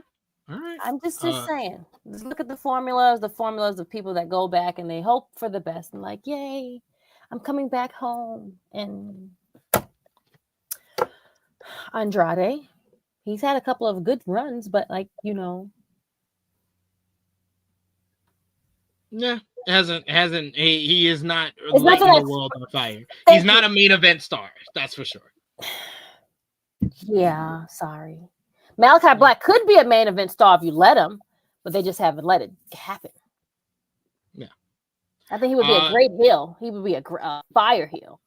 I mean, the one thing that benefits him is that no one since he signed with WWE Since he signed with WWE all the way back in like 2017, no one has booked him as well as Triple H. So to go back to WWE, where Triple H is head of creative, I think he is going to get a better push than what he's been getting in AEW. That's for sure. That's a valid point. Okay. I would hope that. I would hope that. I would hope that, but I don't know. Yeah. All he has to do is have 12 singles matches. Literally. In his entire run in AEW, he had about 15. He had about like 13, 14 singles matches in his entire run. All Triple H has to do is book him in 15. He's good. He's already past Tony Khan. Tony Khan set the bar. Triple H trying to overcome the bar Tony Khan set for Malachi Black is like Triple H. Which is kind of how he overcame the bar set by Vince McMahon as head of creative. It's the same thing. Yeah, I mean, but also it's like, yeah, you get 15 matches. Yeah, it's more than Tony, but I'm like, are those 15 matches going to be in speed? You know what I mean? Hey, man, Malachi Black came into this company. Black came into this company when they had AEW Dark and Dark Elevation. He couldn't even get a match on there. Yeah. No, I'm saying, like, but that's what makes it funny. That's all I was like, when you talk about the bar, I was like, that's what makes it funny, because it's like, yeah, I mean, not wrong. That's why it's funny. But I mean, if he goes back to WWE, it's, it is what it is. Me personally, I'll be just more glad because I know he wants to be around his wife, and if he gets to do that, personal level, I'm fine with that. That's what he wants. That's what he wants. He wants to be, with a significant other. There's nothing wrong with that. As far as being used, the only thing I could see is like, if he was to go to NXT, I think he'll be treated as a bigger deal in NXT compared to the main roster. That's the only thing I would see. Like, I would say when it comes to that.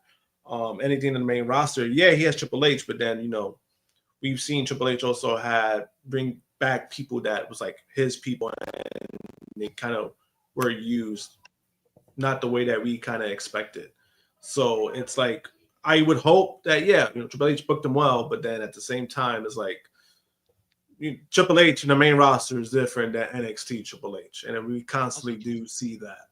So I don't know if it's gonna be a benefit for him, whatever the case may be, or what they try to do. I know they're gonna try to do some spooky shit with him because obviously that's always the trend they always go with. Mm-hmm. Then even with that means you're probably not gonna see him as much because we see him at the one at 6. Like so I don't know, man. I mean, again, if he goes back on a personal level, if he goes back again, if it's for his wife, I'm all for it. Like, it is what it is.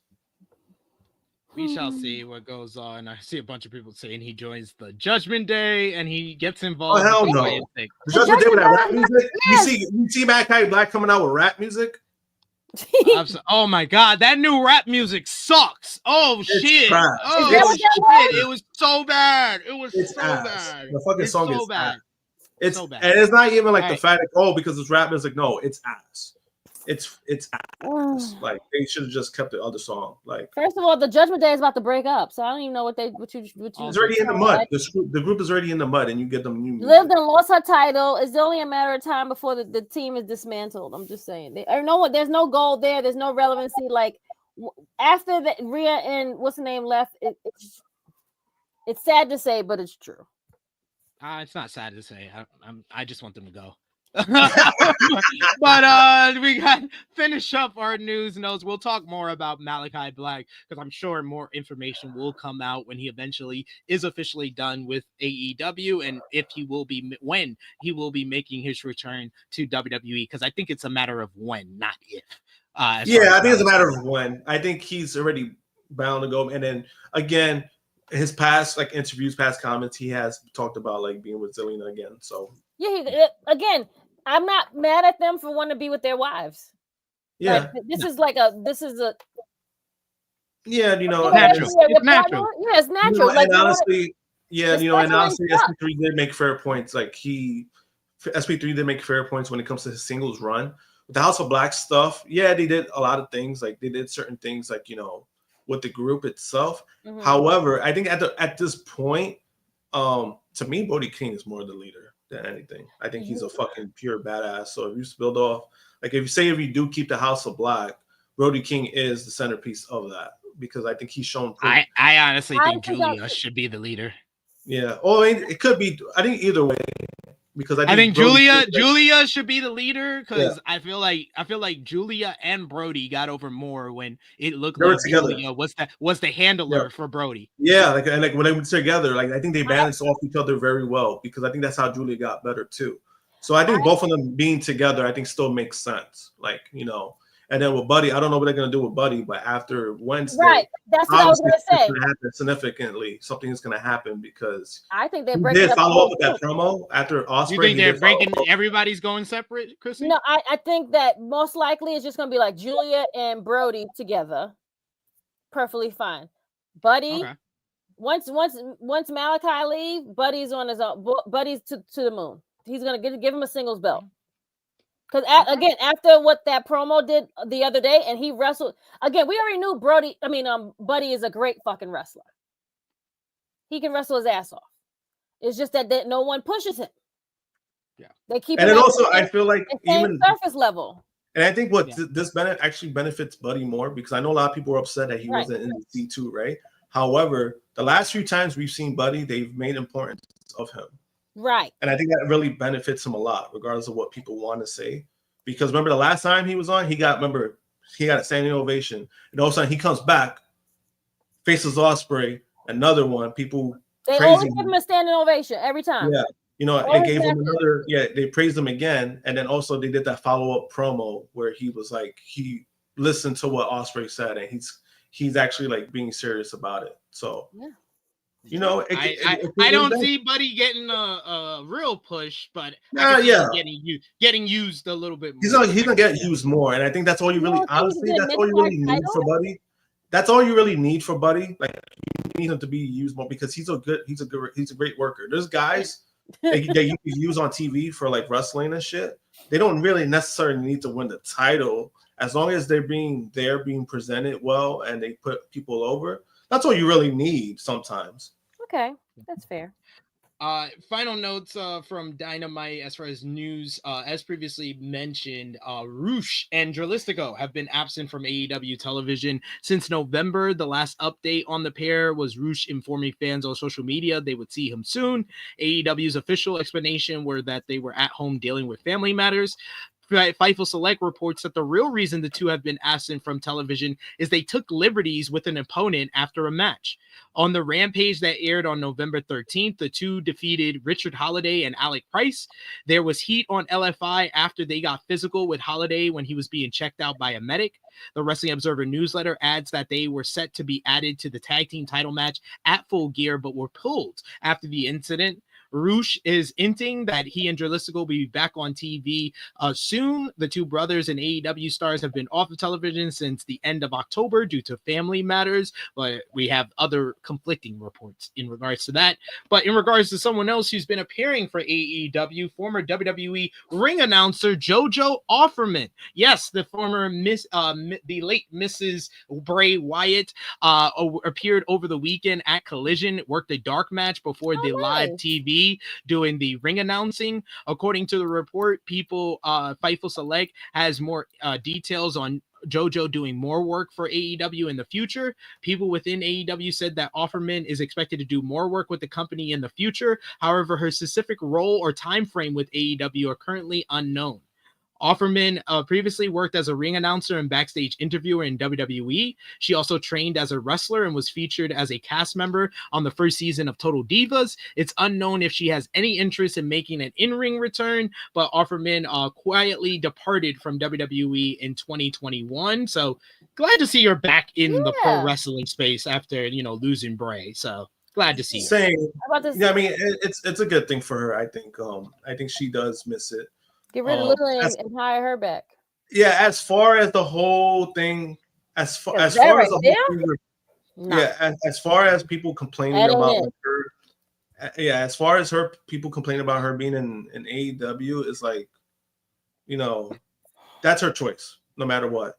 Going to WWE, it's they already stacked up over there, like they already have like their things set, whatever the case may be. But then also, we don't know personally if being there is going to be like, pretty traumatic. Triggering. Yeah, it could be. So we don't know personally, but seeing her on like back in the wrestling space, I think it's cool. I think it's cool to see. She wants to do that. I'm all for it because last year I got to meet her last year at a big event, and I actually there was like a comic cover that I did of Bray Wyatt like back in 2017, and I gave it to her as a gift because I wanted her to have it for the family. Nice. A gift, and for me, it was like making money off of it wasn't going to do nothing for me. I think them having it is going to be more. Way better. Yes. Yes. It's, it means more to them than anything. Because you're a great person. Some people are not. Yeah. And then seeing her, no matter what, regardless of it was WWE, AEW, even if she was in TNA, I think seeing her, no matter what, I think if she wants to do it, it's her choice.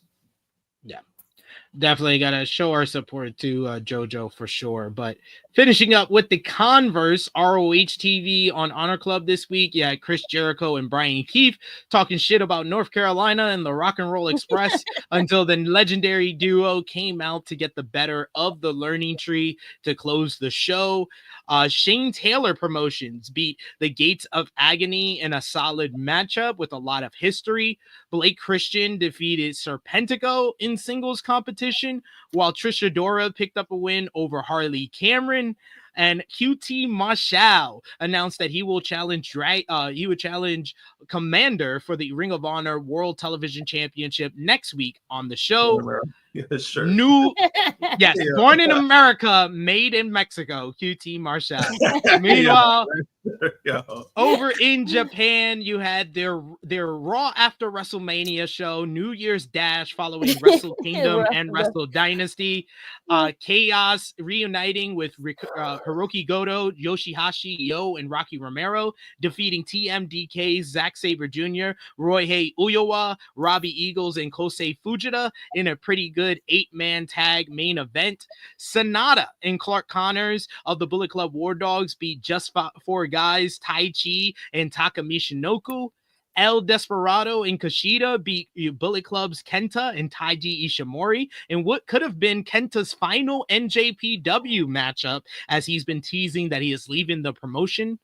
Los Ingobernables de Japon's Yota Tsuji and Shingo Takagi, Teton, and Bushi defeated David Finlay, Drilla Maloney, Gato, and Gabe Kidd of the Bullet Club War Dogs. Post-match, Tsuji challenged Gabe Kidd to an IWGP Global Heavyweight title match that will go down at the New Beginning in Osaka coming up next month, February 11th. But all the news from New Japan Pro Wrestling this week had to do with some controversy stemming from the Tokyo Dome weekend, as Chris Charlton was surprisingly suspended following his comments at Wrestle Dynasty. Chris Charlton is the English New Japan Pro Wrestling commentator. Figure 4 Online reports that Chris Charlton was on indefinite hiatus from NJPW after he made several anti-AEW comments at Wrestle Dynasty. According to Meltzer, this was 100% a decision from New Japan. During the show, Carlton called He's left Charlton or right? Left. Charlton called Tony Khan a money mark, said the Continental Classic wasn't as good as the G1. Then he asked what Will Ospreay, Kazuchika Okada, or Jay White has done since joining AEW. What? He did not call New Year's Dash on Monday. Talent like El Phantasmo and Jeff Cobb asked Walker Stewart, who is on the right, about Charlton's whereabouts during New Year's Dash. Charlton previously shared a photo of himself with Kenny Omega, but later deleted another tweet in which he tried to explain himself. Fightful also reports that NJPW officials made the decision to suspend Charlton and that it was a 2-month suspension and it was not AEW's call, even though it was a co-promotional partner with AEW and multiple AEW wrestlers competed at Wrestle Dynasty. So very controversial, very kind of which way people have been going, which way all week, as far as do they think free Chris Charlton, like Jimmy McElram was saying on AE Ramble after learning about the situation, or they've been like he got what he kind of deserved because he went into business for himself. Where do y'all stand very quickly?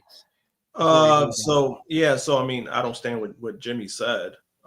Right.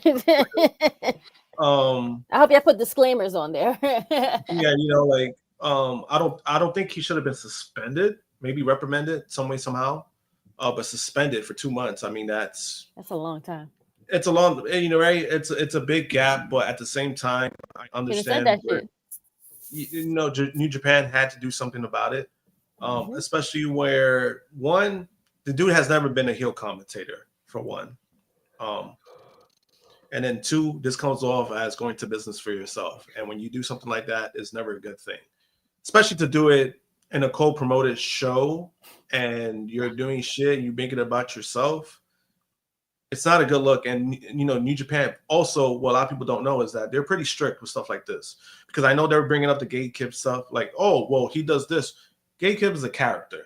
And that's already, like, that's a different kind of scenario. It's not what commentary does. But also, New Japan is very strict when it comes to stuff like this. Right? Yes, they've had heel commentaries before. However, there's always like an approval. There's always something that they have to get by through management. He didn't do that. So something had to be done. So, I mean, I get it.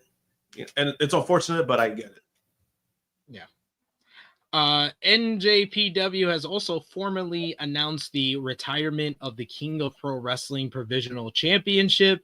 Great Okan revealed his intention to do so ahead of Wrestle Kingdom 19 in order to make the New Japan Rambo for a shot at the IWGP World Heavyweight Championship. New Japan Pro Wrestling made the announcement official on Thursday, with the title formally retiring by the IWGP committee. Meanwhile, finally, to close things out this week with TNA Impact, the show featured Joe Hendry and Rhino beating Ryan and Nick Nemeth in the main event. Moose defeated Andrew Everett to retain the X Division Championship. Post-match, Moose announced that he was getting a brand new version of the X Division title to bring to Genesis. Mike Santana beat the Northern Armory in a gauntlet match via disqualification. Post-match, Josh Alexander delivered a C4 spike to Santana and took back his headgear from Santana that he took at Final Resolution.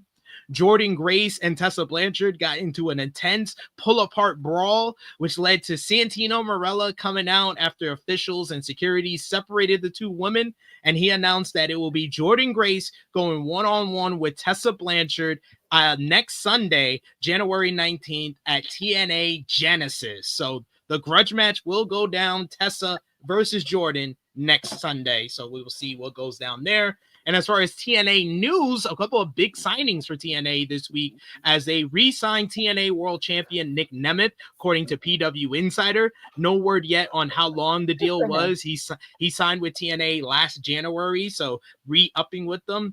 Fightful Select reports that TNA Wrestling also re-signed TNA Knockouts World Champion Masha Slamovich. She won the title at Bound for Glory from Jordan Grace.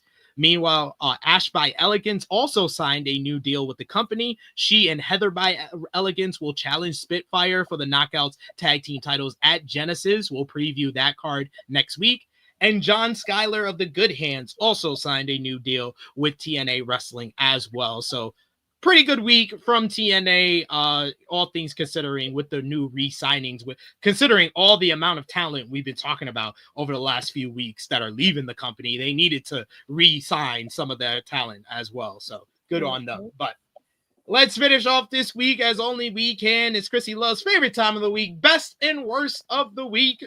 Who had the best week? Who had the worst week? We'll also give match of the week, and I got something special for 2025 for us on our week recap as well. But Krssi Love, who had the best week? Who had the worst week this week? Best week, Roman Reigns. Worst week, Roman and Kenny Omega. Worst week. Oh, we don't. That's we doing that first. Best, right? Yeah, best. Okay. No, just do both. Do best and worst. Okay, yeah. Worst is Terry from Florida. Terrence from Florida. Good point. I'm gonna go with worst of the week is Terrence from Florida. And best of the week, I would say WWE as a whole, because of the big number for Netflix, 5 million watching Netflix, as well as almost 1 million for NXT. Gotta give WWE the best of the week. Okay. Josh, what about you? Well, for the best of the week for me, I'm as sure as hell not giving it to them. It's gonna be Kenny Omega for me. I think he's the bolt. I think he's the jolt in the arm that they needed for AEW, and I do agree. Give him the fucking title ASAP. I don't give a fuck. Just give him the title ASAP. Worst of the week by far, Hulk Hogan. There's no questions. Like, you shouldn't even be called that name anymore. That's the problem. That's where we like Hulk Hogan. We don't like Terrence from Florida. Terrence from Florida. You know what's funny? Ever since I started using that term myself, one of my friends now calls him they call him Terry, Florida man Terry. Florida man, yep, he is definitely Florida man for sure. Florida man Terry out here, he's doing well. But matches of the week, I only have 5 this week, guys. I only have 5. Yes, because we just did a show on Sunday that took most of the matches that I would have said this week from Wrestle Dynasty. So it's easy for me to just come up with 5. Number 5, Chris Statlander, Tony Storm, Willow Nightingale from Dynamite. Number 4, Roman Reigns versus Solo Sikoa, Tribal Combat from Raw. Number 3, Giulia versus Roxanne Perez from NXT New Year's Evil. Number 2, Will Ospreay versus Buddy Matthews from AEW Dynamite. Number 1, CM Punk, Seth Rollins from Raw on Netflix. Krssi. Okay. I wasn't here so I'm gonna have to use some of those matches. Yeah, you could use from Wrestle Dynasty. You weren't here, so it's fine.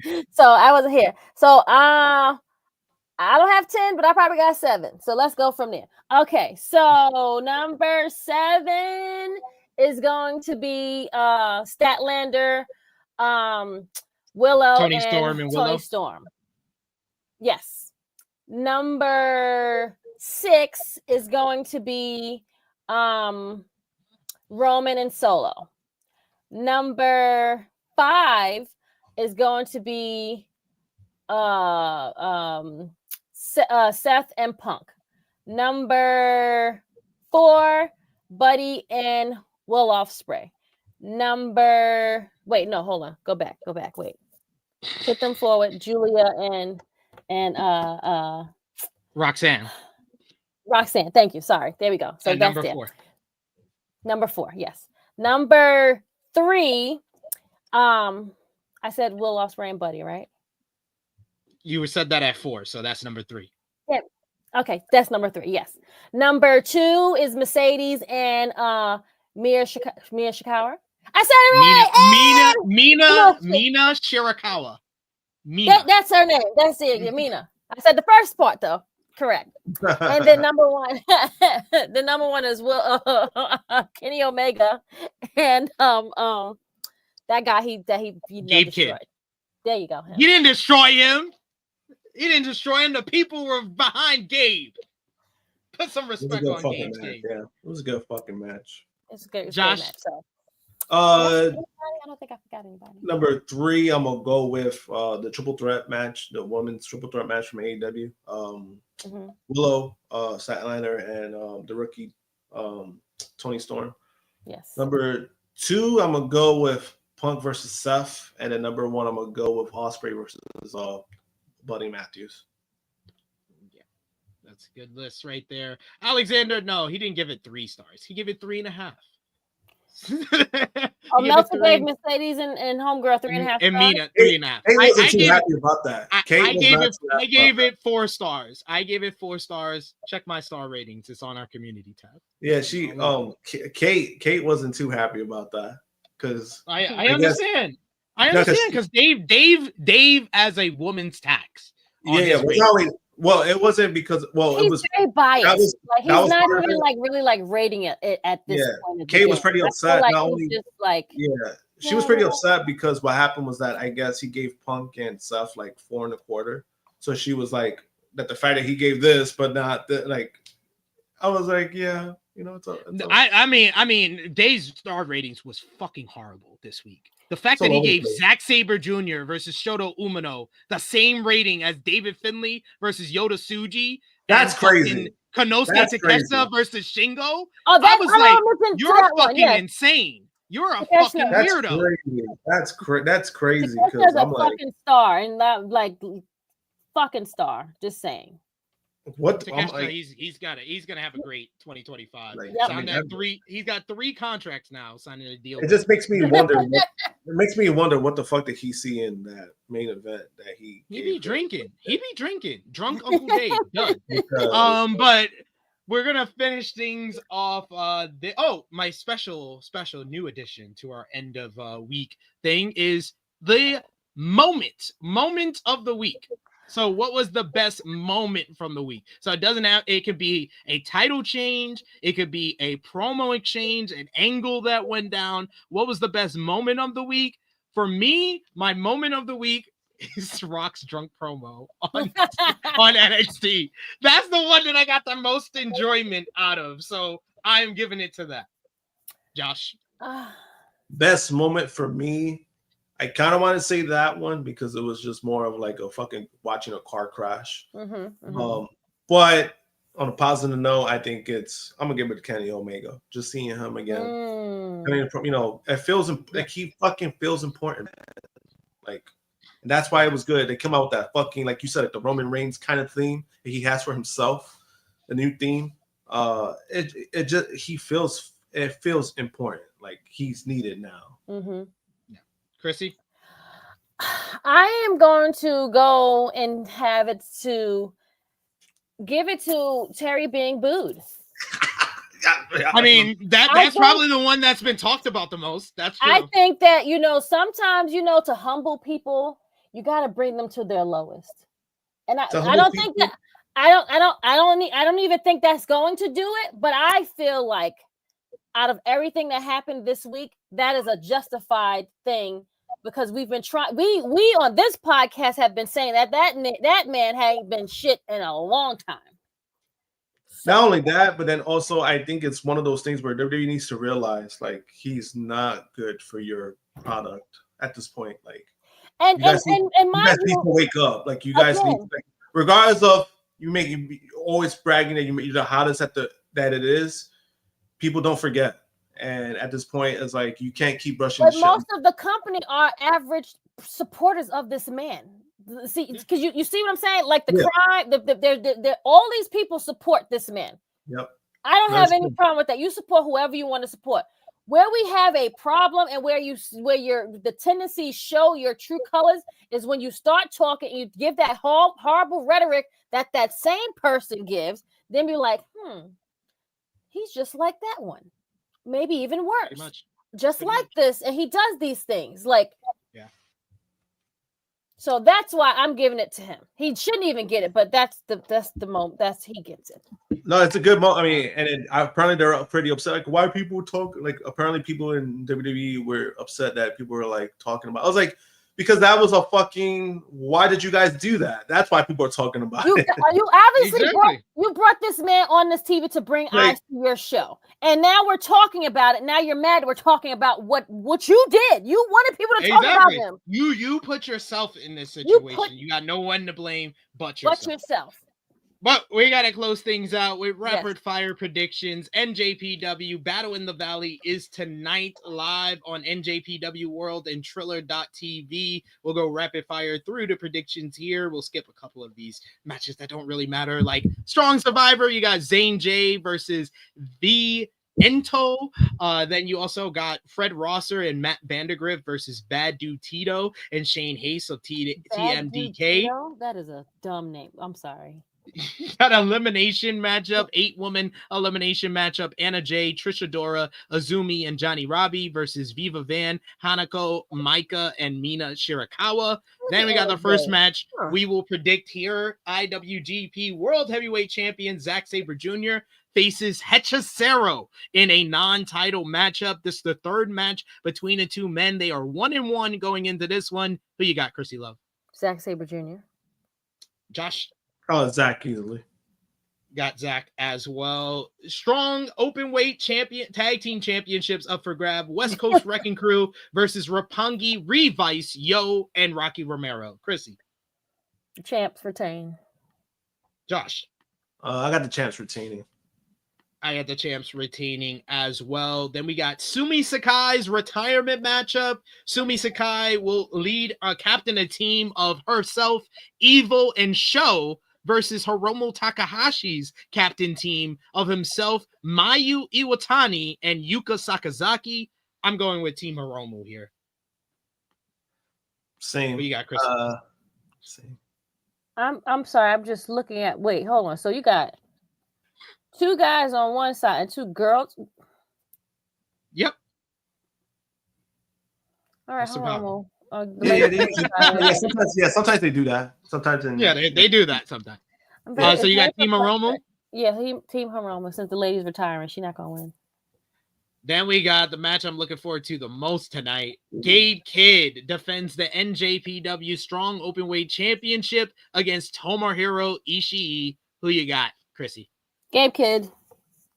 Josh? Kidd retains, but I think this is gonna be a banger of a match. Kidd retains. I agree. El Phantasmo defends the NJPW World Television Championship. I thought that was Logan Paul 1 second. Don't disrespect him. Don't disrespect him. I mean, this man came back from cancer, and we calling him Logan Paul? Come on. First of all, We better than that. We better than that here. Wow. Whoa. We better than quick, that. quick glance. I turned my head and I saw the screen and it looked like Logan Paul. Sorry. I'm just gonna tell y'all because you're not the He had first black cancer, he had person. an issue? You're not the first black person who did this. Y'all black people need to stop doing this to El Phantasmo. There's enough bad things about Logan Paul. You don't need to put that on a man who is so much better than him in El Phantasmo. That's all I'm gonna say. Okay, I'm sorry. I just said I quick glance. It wasn't like to be shady. I just said, didn't they look like Logan Paul? My bad. I'm sorry. God. See, well, Power about Driver Finisher agrees with you. But El Phantasmo Thank you, defends the Power Driver. World Television Championship against Jeff Cobb. I got ELP to retain. Josh? I got the champion retaining, and I just wanted to say that. The lookalike is gonna retain. It's all right. Damn. Yeah, I just wanted to say that Krssy's not that wrong either. I Quick don't glance. see it. Okay. I don't see it. I don't know. Maybe it's because I've seen El Phantasmo a lot longer than I've seen Logan Right. Paul. Maybe if you give me a different picture, but that side glance, I'm sorry, real quickly. Logan Paul never makes faces like this in graphics, so that's also. Okay. I mean, he does. I mean, to be fair, he does when he gets sued or something. But he doesn't in wrestling graphics. Battle in the Valley. You also got the Never Openweight Championship up for grabs. Konosuke Takeshita defends against Kushida. This should be another banger. I got Takeshita retaining. Krssi? Never betting against Takeshita. Josh? I got Konosuke winning. Will Ospreay. That's a different story. And then finally, we got for the IWGP Junior Heavyweight Championship, El Desperado defends against Taiji Ishimori. I got Desperado to retain. Josh? I got Desperado retaining. Krssi? I agree. There you have it. There we have it. Battle in the Valley is tonight. We will be back with our review on Monday. Myself and Jade News will be reviewing that show, so stay tuned for that. Want to thank Miss Krssi Love and the True Jaw Josh as always for our flagship. Thank all of you. You guys killed it on the super chat donations today. Always appreciate that kind of support in the chat like you did today. Appreciate all of you. Thank you so much. Krssi Love, the floor is yours. Let everybody know where they can follow you on social media and when they will see you again. Oh my God, my son's room looks a mess. First of all, sorry. But you guys can follow me here. Is X still a thing or is it off the rails? Like, I don't know what's happening, but X, whatever. Twitter, I don't know. X. You can follow me, Tru Heel Krssi Love on X, Krssi Love _1 on IG, and then just my plain old name. Watch our reviews, SP and I, as we do on our other channel where we review other shows. I guess he's gonna want to do Traders, so I'm gonna have to catch up. Yeah. So I'm gonna have to go and rewatch and do Traders. But yeah, just follow us and join us here. Thanks, guys. Josh, what about you? Let everybody know where they can follow you. You can follow me, JMPunk321, Twitter and Instagram. I'll be back for the January 25th show because I'll be out next Saturday. I'll be attending a sports convention. Nice. Yeah, I'm meeting some few players. Dontrell Willis, he used to play for the Marlins. He was Rookie of the Year years ago. And Hall of Famer John Smoltz, I'll be meeting him as well. So I'll be out next weekend. I'll be back the following week. Well, y'all already know I'll be here. Miss Krssi Love, I'll be here.